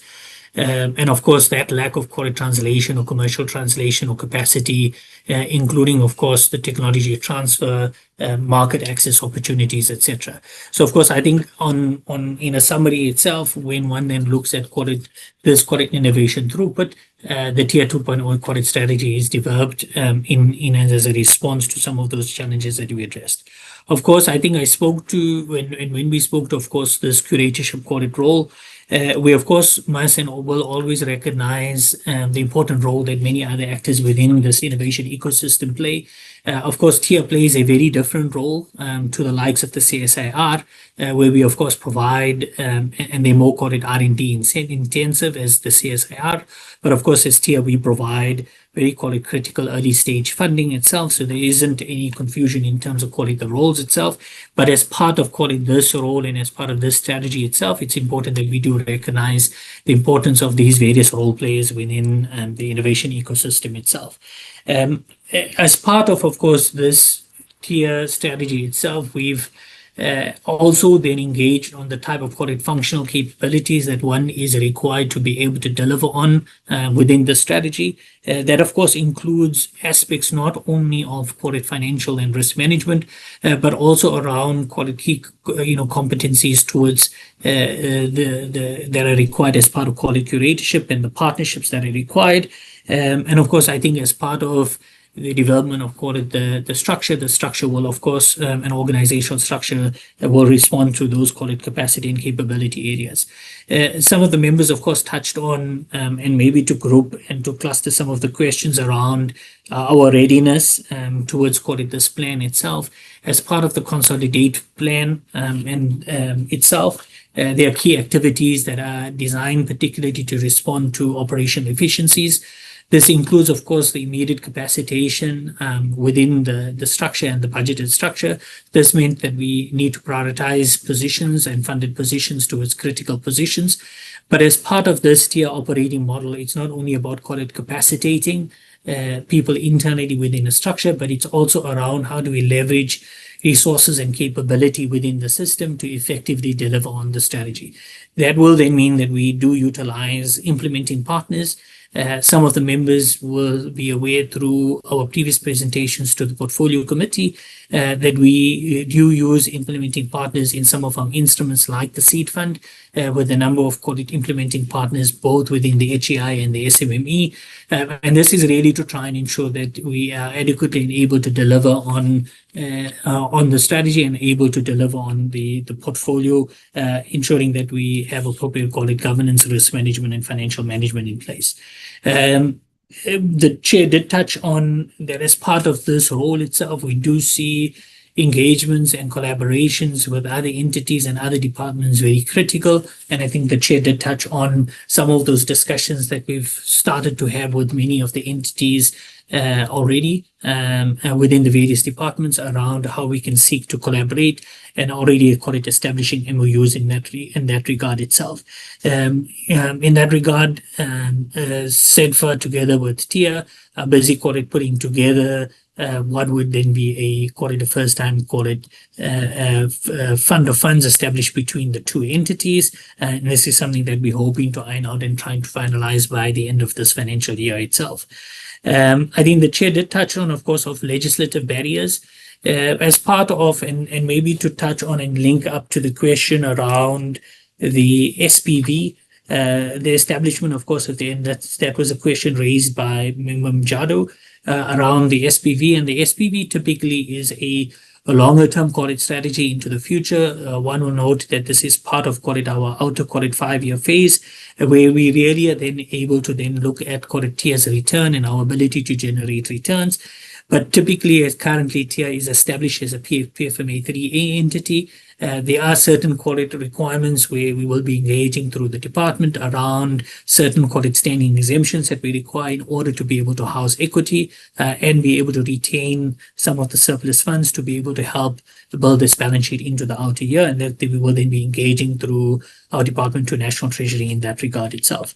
I think in terms of the resourcing, and I think I touched on for Member Amatong the question around, call it, allocation of resourcing specifically towards each of the phases.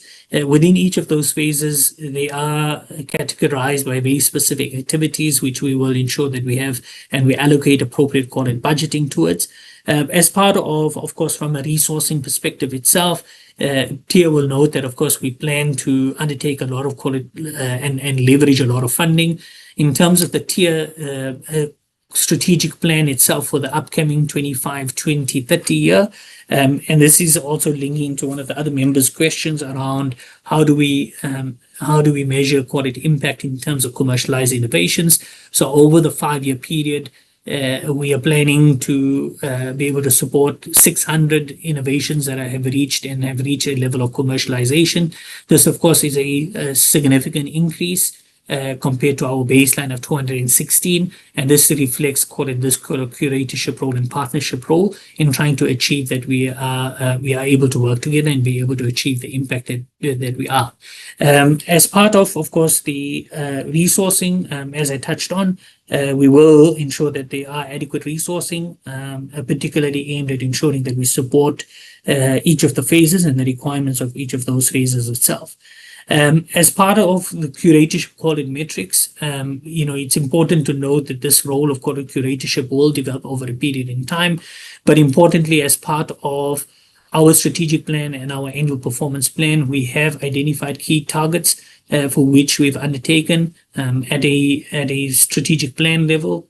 This, of course, includes a number of initiatives that are aimed to promote that harmonization within the ecosystem and a number of, call it, ecosystem collaborations, but particularly at an APP level. This also includes other targets that, for example, refer to thought leadership pieces. There are at least number of partnerships established, including, call it, number of funds that we aim to, call it, leverage over that period itself. I think in terms of Member Tembekwayo's questions around the risk management and the performance of the portfolio itself, of course, whilst we are a risk funder, so i.e. we perform and we undertake funding to early stage risk, we are required to ensure that we're compliant with the PFMA. That means that when we provide funding to particular projects, we undertake those on a milestone basis. And that means that we must be able to measure performance against those particular call-it milestones. Embedded within those are key requirements within our contracts. So if there's any level of call-it breach or misuse of funding, we do follow through those through our contractual call-it obligations embedded within our contracts. If there are potential opportunities for recovery, if a project hasn't succeeded, we do seek to ensure that we obtain the necessary recovery in terms of call-it funding itself. As an example, 2 years ago, we were reported through to this committee one of our previous investments, which was not successful, Agri Protein. We sought appropriate recovery through the liquidation process in terms of funds dispersed for assets that we acquired through tier call-it funding itself. And those were, of course, undertaken through the process. Our board chair touched on, of course, some of the recovery through the Kappa matter as well. I think, Chair, then in terms of, there was an additional question from Member Tembekwayo around the seed fund of funds. And of course, I think the fund of funds model is intended largely to be able to leverage funding within what was projected on screen, i.e. that high impact seed fund of funds. We are supporting through that fund about 5 fund managers, and underpinning within that fund managers would be a number of sort of startups that are then supported, and depending on the portfolio and number of investments within the portfolio, you would see 25 plus investments that are supported depending on the volume of the ticket size, and that would of course increase as those funds or those underlying funds are able to leverage additional funding itself. I have touched on Member Mjadu's comments around the SPV and the quantifiable targets. Maybe just to touch on Member Nkosi's questions around sort of timelines for the digital maturity and its alignment towards the tier strategy. Really the timelines, and I think as our executive corporate services undertook, we've contracted with the external party to undertake that assessment. The timelines are a year period, and within this year period, there will be a full review of our business processes and re-engineering process, together with identification of opportunities for an assessment of our digital maturity, together with a digitization strategy that have been developed. So it is currently underway, and a very critical part as part of this consolidate phase itself. I'm then going to hand over to our Executive Innovation Enabling, Patrick Krapi, who will take the last question, which is from Member Nkosi around additional strategies to stimulate high impact innovation.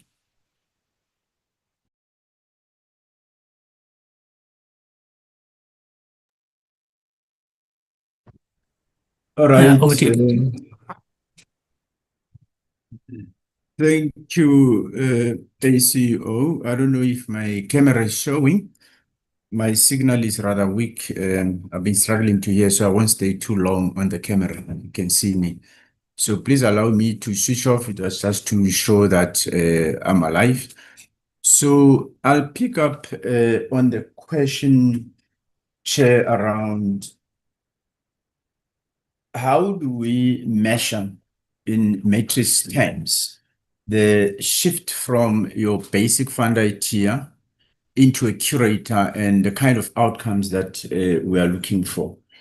How do we measure that strategic shift? So there are a number of ways of looking at this.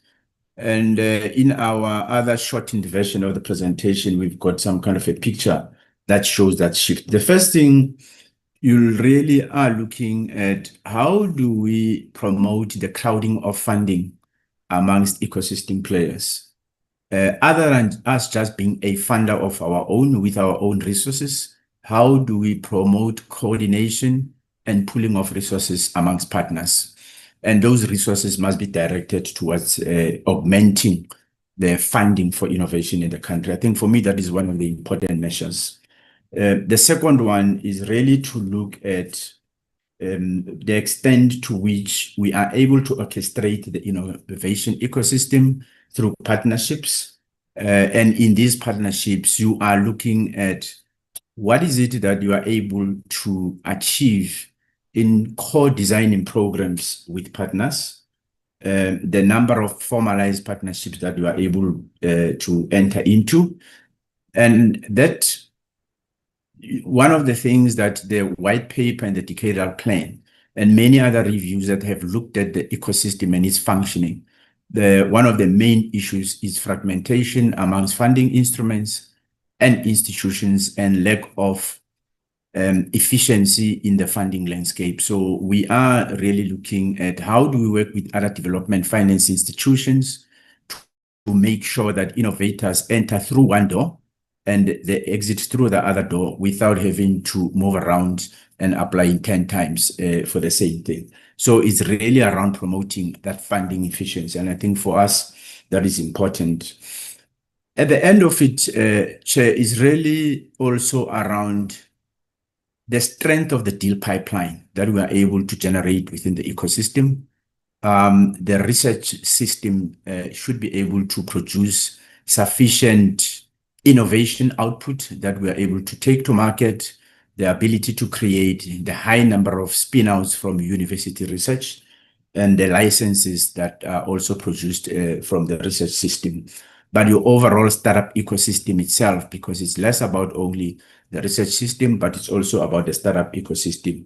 How many of those are able to create companies that are sustainable over a period of time?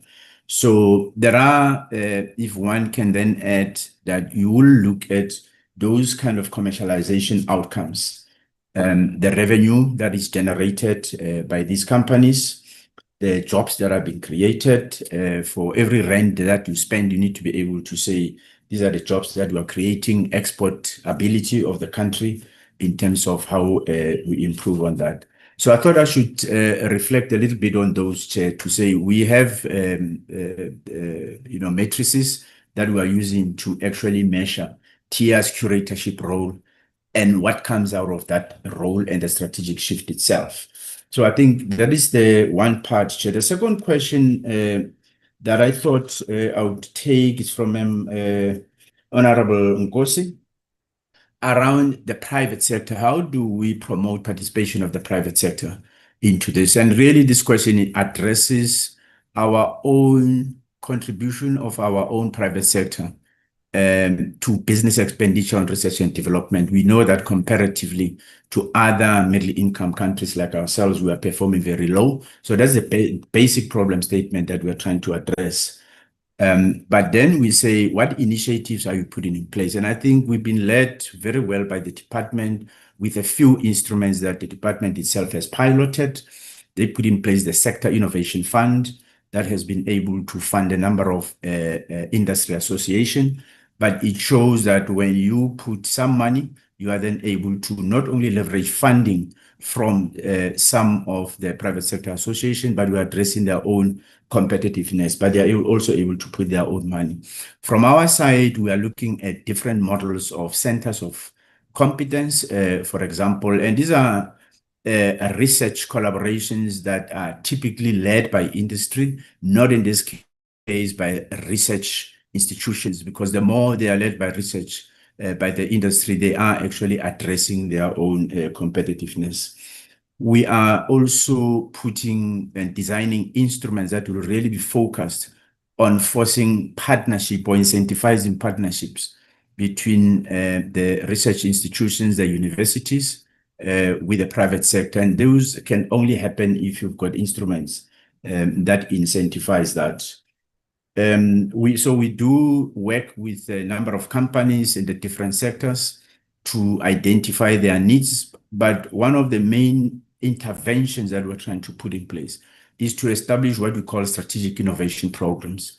Now, those are not only really private sector only, but they are quadruple helix model based approaches where private sector, in fact, will be participating and bringing its own expertise, its own funding, its own competitive needs and challenges. And through those programs, we are hoping that at a much more strategic high impact level, we'll be able to incentivize private sector to participate. So those are some of the initiatives government-wise. We have implemented a program in TIA called the Small Business Research and Innovation Program. It is modeled against international benchmarks. It was started in the US a couple of years ago, many years ago. Now it's replicated by other countries in Europe, Australia, New Zealand. It's a simple instrument, very powerful. In the US, and by way of example, and I think this will help to clarify the question, it is a legislated instrument in the US where each and every government department that has got $1 billion for a set aside for R&D, they are required by law to set aside 4% of that to support SMMEs to procure pre-commercial solutions. It means you are procuring solutions that don't exist, but you are issuing a call to say, I have this problem for service delivery. I need innovative solutions. So it helps such that it doesn't really look for existing products. So we are trying to, many other countries have replicated this. So South Africa, from our side, we are also trying to lead this. We put in place, we issued a call. We are actually just last week awarded 14 projects that are responding to innovation for service delivery. But we are working with the department through the VVISDP, the Technology Acquisition and Deployment Fund. So we've got very practical instruments that we're already using to actually incentivize government, one, to procure these solutions, but two, as the challenge owners, to be the ones that define what is it that we should be issuing competitions around, but putting again monies on the table. We're talking to the different metros and trying to work with the department to sign MOUs with them so that they can commit funds, they can commit and say what the problems that we're supposed to be solving are, and then deploy the funds to really activate the system. In TIA, we have a huge portfolio of innovators who have developed these solutions. So on that one, it's a very concrete initiative that we're already on the roll with, Chair. So I thought I should just answer those questions. Thank you.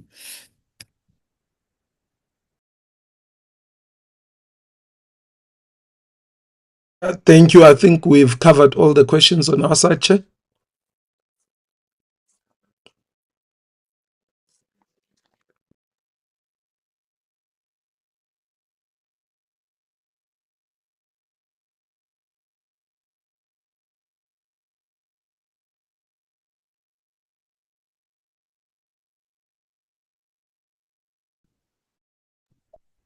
Chair, are you not muted?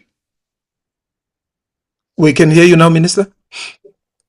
No, I was asking the chair because she's the one who must guide us what is the next step, or with her permission, it looks like she's not here now.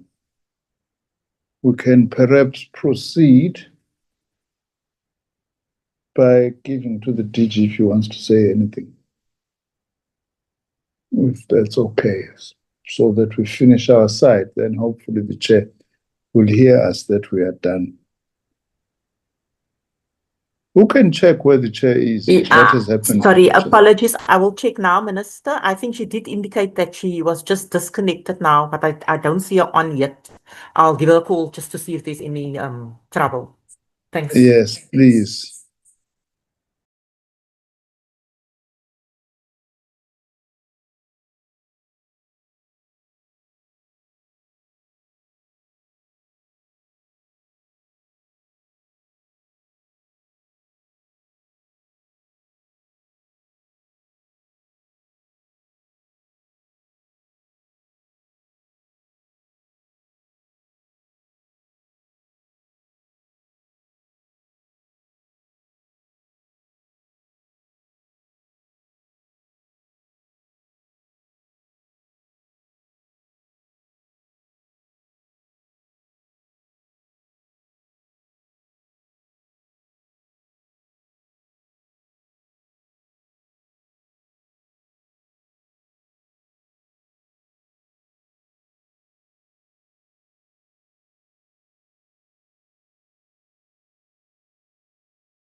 Are you going to try again?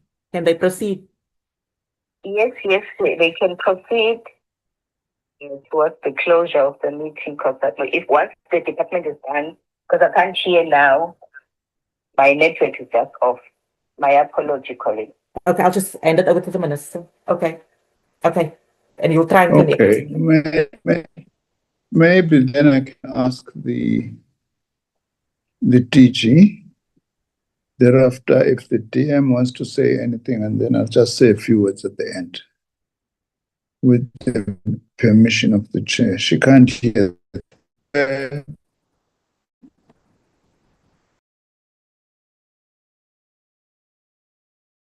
He's still struggling to join, but we can go ahead.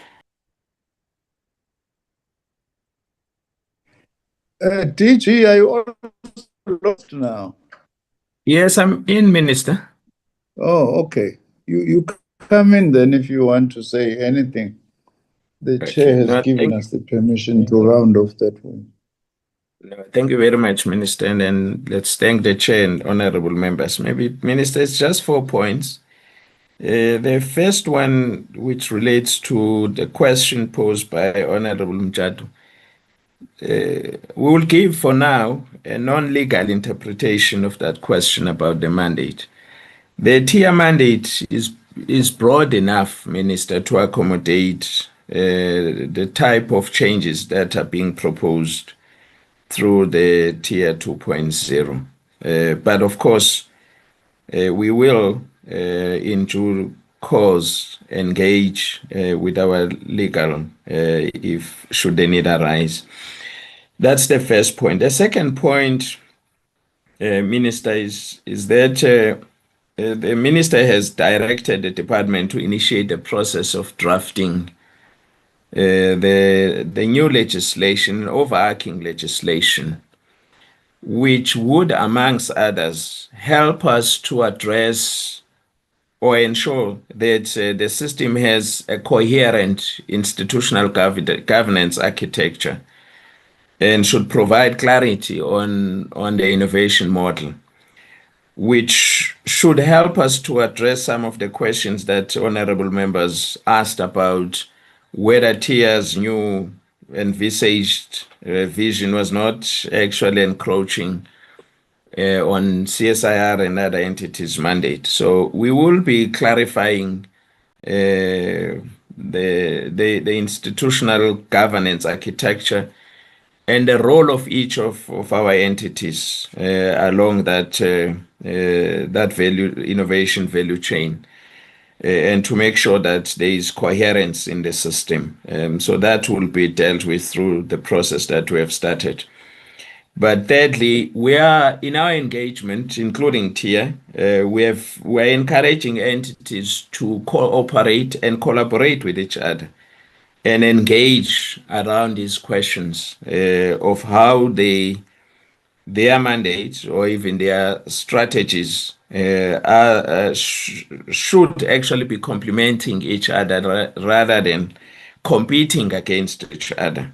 So that's the spirit with which we have encouraged and will be facilitating the broader engagement of our institutions around these questions of coordination, policy alignment, and coherence. The fourth point, Minister, is that, of course, the department continues to engage TIA around its draft 2.0 strategy to make sure that the various elements of that strategy are clarified and are better understood by all role players. So that's important.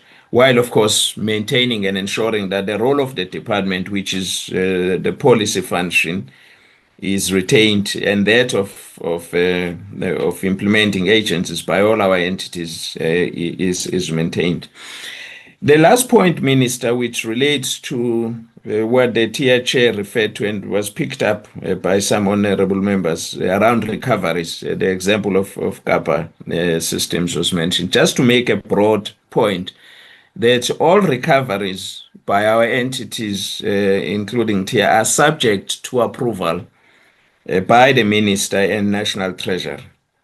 And so this case of the ICAPA system is no different. The department is currently engaging with National Treasury around it, which must make a final determination about what should happen to the recovery or recovered funds. And then ultimately the advice will be, recommendation will be provided to the minister, who will then communicate formally with TIA. So those were the 4 points, Minister, that I thought we should make as part of closing the responses. Thank you, Minister. Yeah, thanks, DG. Honorable members, if I can then just come in very briefly, because I think all the questions that were directed to me have actually been ably answered.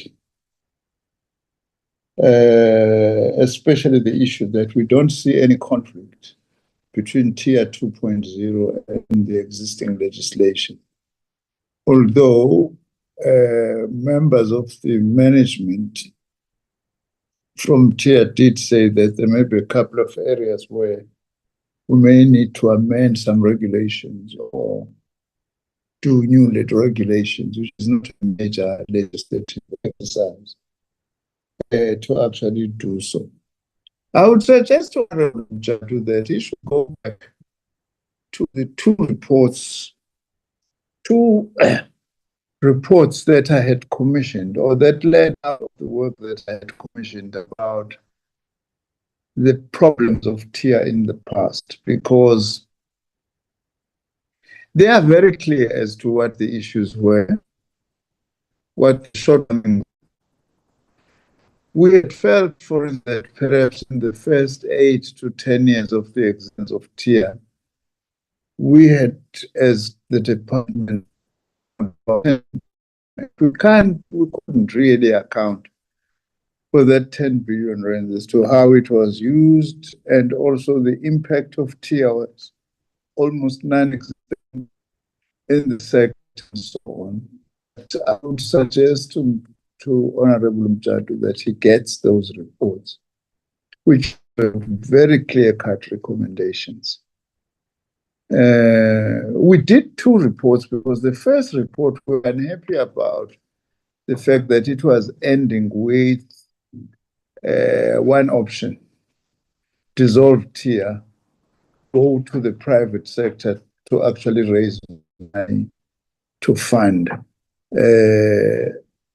new projects, intellectual property, commercialization, and so on. We were not happy about that, because we felt that's just merely privatizing and saying that the state has no role to play. And we still felt that TIA had a very important catalytic role.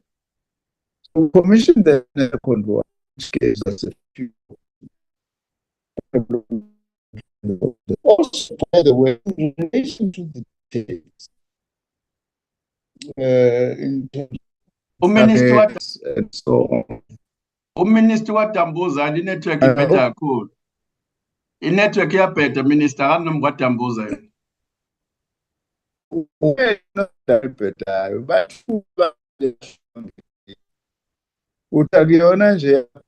No, it's really bad, Minister. We can't hear you. It's cutting.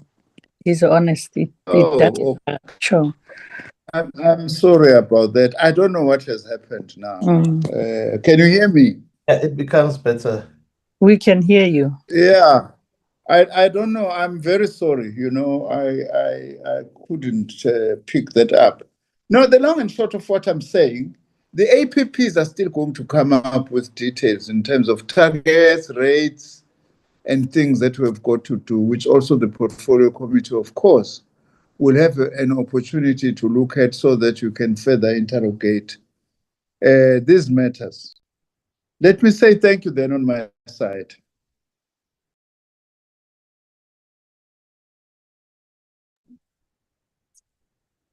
Thank you very much, Honorable Minister, and honorable members. Unfortunately, the acting chair of the portfolio committee has network challenges.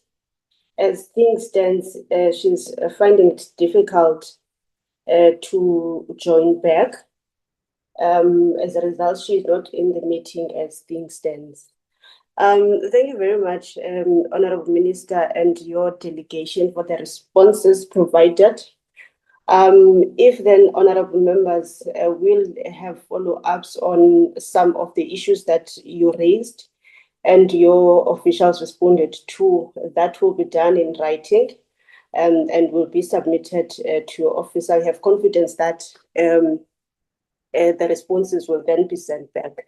Thank you very much for attending. We missed you in this portfolio. Honorable members have been raising, of course, their concerns about your non-availability. But thank you very much that you managed to come today and you contributed. I think, Shanaz, that was the last item before the item of the committee business. We will then now release you, Minister, and your entire delegation. The committee members will remain just for 5 minutes to conclude the committee business. And then thereafter, we will adjourn the meeting. You are excused, Minister, and your... Thank you very much. Thank you. Thank you. Thank you. Bye-bye. Thank you, Honorable Member. Thank you, Minister.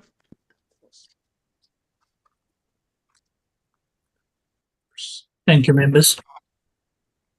Thank you.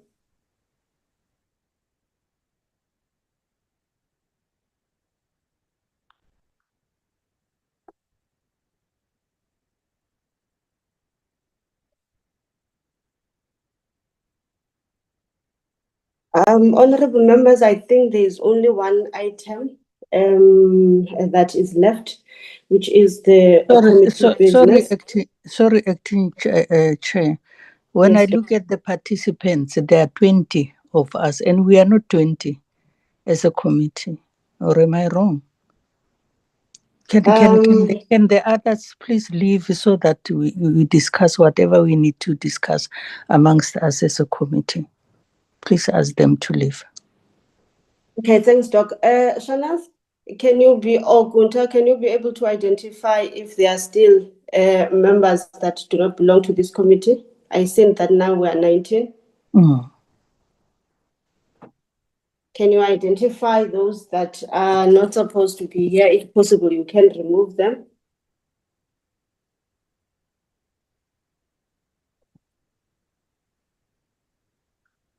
Who is Tulan Chabalal?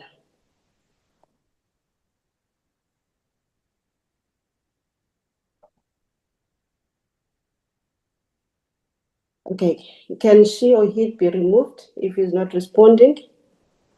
Bunta, can you just remove? I'm also trying to remove from my side. Yes, I will do so. I will do so.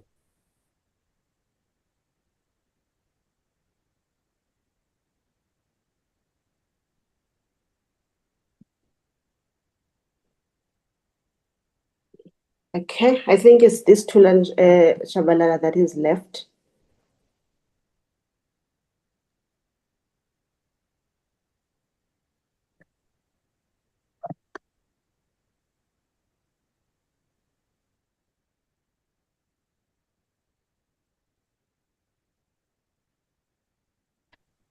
Are you managing, Gunter? Yes, we're now 16 now, Chair. Yes, we are 16. Who is Tulan Shabalala? Because they're still here. It means he or she just logged in and then left. Can you please remove him?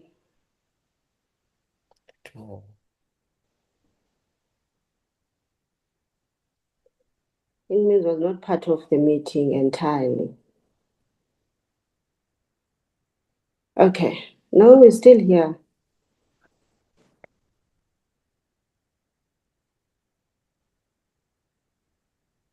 Number is going up now, 17.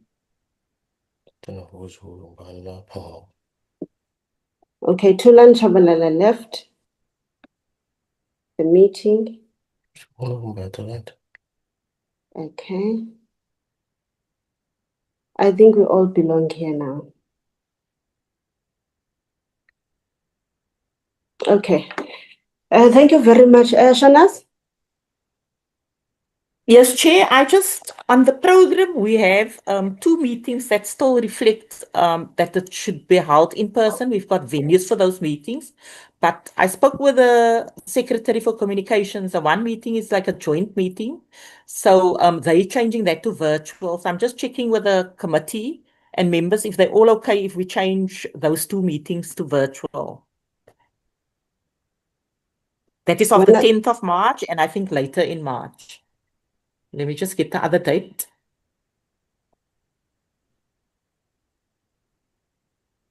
And the 24th of March, Chair. The 10th and the 24th. The 10th and the 24th. Yeah. The proposal is to convert them from being physical to virtual meetings. Yes, because communications requested that we do that. They're going to have that meeting virtual. And remember, they invited us to that meeting. So that's the 24th. And then the 10th is also, we said to be confirmed. But so, yeah, I'm just putting it now to members so that we're all clear. Okay.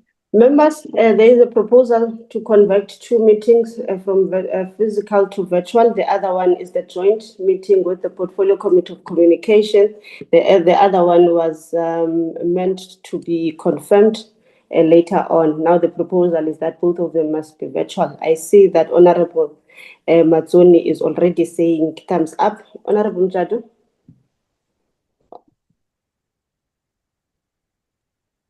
Acting Chair. Yes. No, I second Honorable. I think we discussed this issue last time, Sapo. We have agreed that we are having a problem with tickets. I don't have even 1 ticket now. If we do it virtually, it will work for me because as we speak now, I don't have even 1 ticket. Okay. I thank you. Yeah, I second the virtual. Okay, thank you very much. Honorable Nkosi, is there an objection to that, or you also agree? No, I was just also agreeing, Chair. Thank you. Thank you very much. Honorable Dr. Tembekwai? I agree. Thank you. You also agree. Okay. We are in agreement, Shanas, that the meeting of the 10th and 24th, both of them will be now virtual meetings. Besides that, was there any other item that was meant to come to the Portfolio Committee? Yes. No, the decision is noted. I've got nothing further from my side, Chair. There is a yes?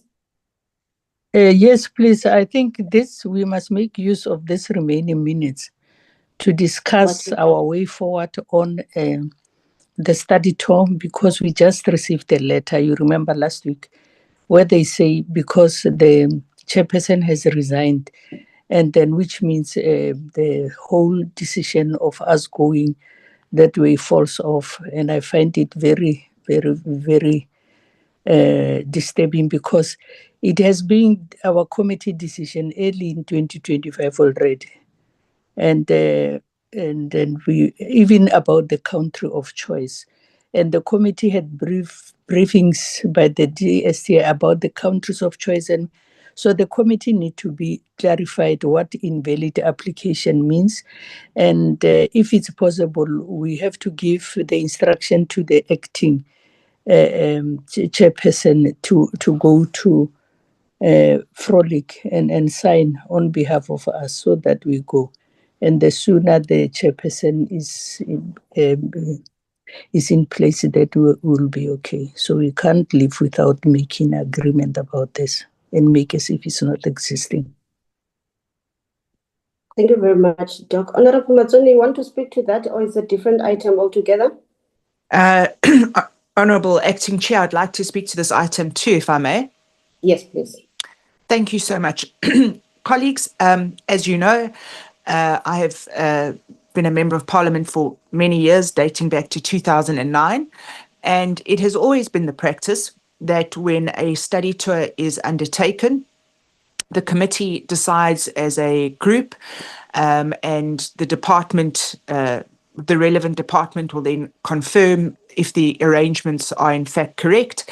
And then a letter goes into the chair of chairs. In our case, it's still Honourable Frolick, and his office then makes the political determination as to whether or not the study tour will go ahead. Acting Chair, this study tour has been put off for over a year now. In fact, I have just looked through previous minutes, and the first talk of this particular study tour, colleagues, it might interest you to know that this is how fast time is going, was in February last year when we in fact had a meeting in Adderley Street at the Golden Arcade building. I don't know if everyone remembers that. So it is almost a year now in the making.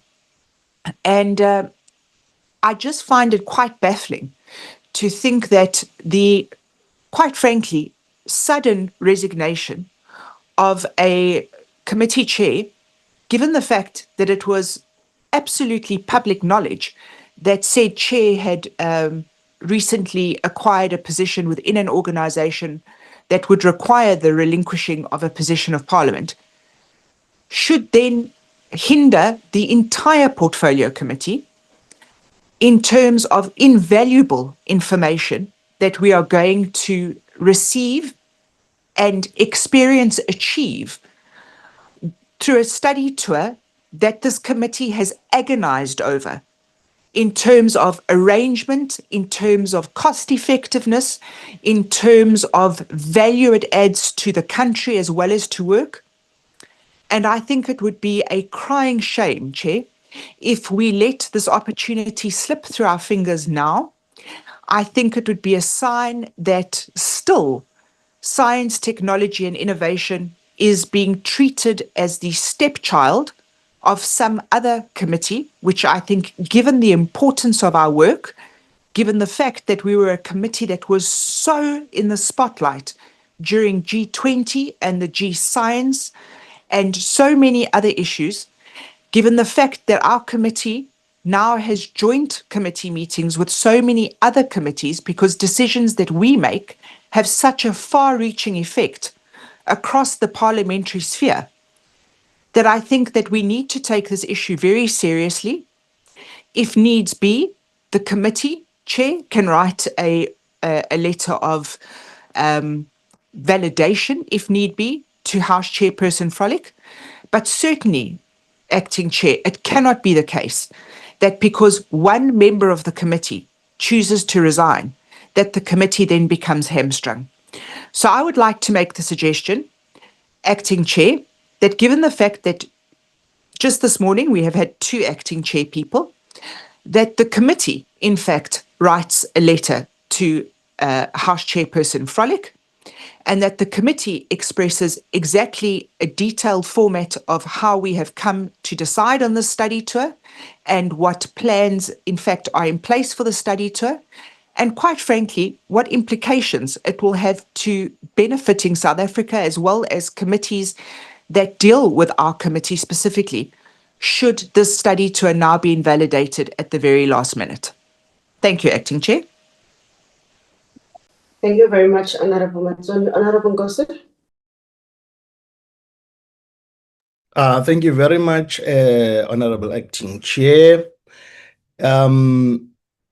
As I think Honorable colleagues has mentioned, the issue of the study tour started long time before the chair even thinks that she might even resign.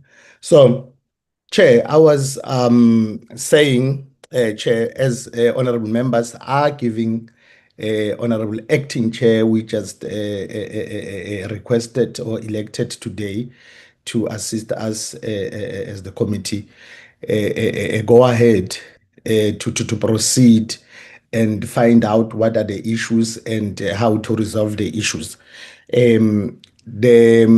I just spoke with the acting chair now with regard to this issue. She is going to have a meeting tomorrow with Honorable Frolik and the chief whip of the ruling party with regard to this issue, meaning we might have it resolved tomorrow, but it will be very important as the committee we give support to her on the issues that needs to be discussed maybe tomorrow with Honorable Frolik and also the chief whip of the ruling party. I think it will assist us a lot. Let's give support to the acting chair for tomorrow, so that if she is going to that meeting, we are able to come to close up this issue and be able to resolve it. That will be my view, Chair. Sorry, Chair. Which ruling party? GNU? No, which ruling party is talking about? GNU or ANC? Thank you very much. Let him say the majority. Thank you very much. Not ruling party. Not ruling. Then I agree with you. We are not There's ruling. no ruling. The majority party, the majority party. Yeah. The majority party. Thank you very much, honorable members, for the contribution. Yes, indeed, it is so unfortunate, Honorable Matsoni, that before the chairperson, the former chairperson, leaves Parliament, at least would have then did a courtesy to the portfolio committee. Let's apologize for that. Hoping that it won't be repeated again. We are in agreement, Shanas, that the committee is instructing you and the acting chairperson to go to the House Chair and make a follow-up on the application made and the responses that were received, and of course convey our dissatisfaction on the matter. But what is important is that at least the portfolio committee must then, as soon as possible, be updated on the outcomes of the work that is going to be done between today, tomorrow, and the next Tuesday, if needs be. And we get an update in between now and our next portfolio committee. That will be also appreciated. And I will also speak to the acting chair out of this meeting based on this decision. But what is important is that the certification of the portfolio committee be conveyed to the House Chair, and also require other advices on how then can we move forward with the application. We will be then expecting that feedback in between now. There's no need for us the next portfolio committee meeting to get an update as and when things and responses are coming in. It will be very important that portfolio committee members are informed so that we can be at the same level of the information as that it is made. Thank you very much, honorable members, for your contributions. Thank you very much to the staff, the support team. Recording stopped. For always supporting the portfolio committee. Thank you very much, honorable members. The meeting is adjourned. Thank you, Acting Chair.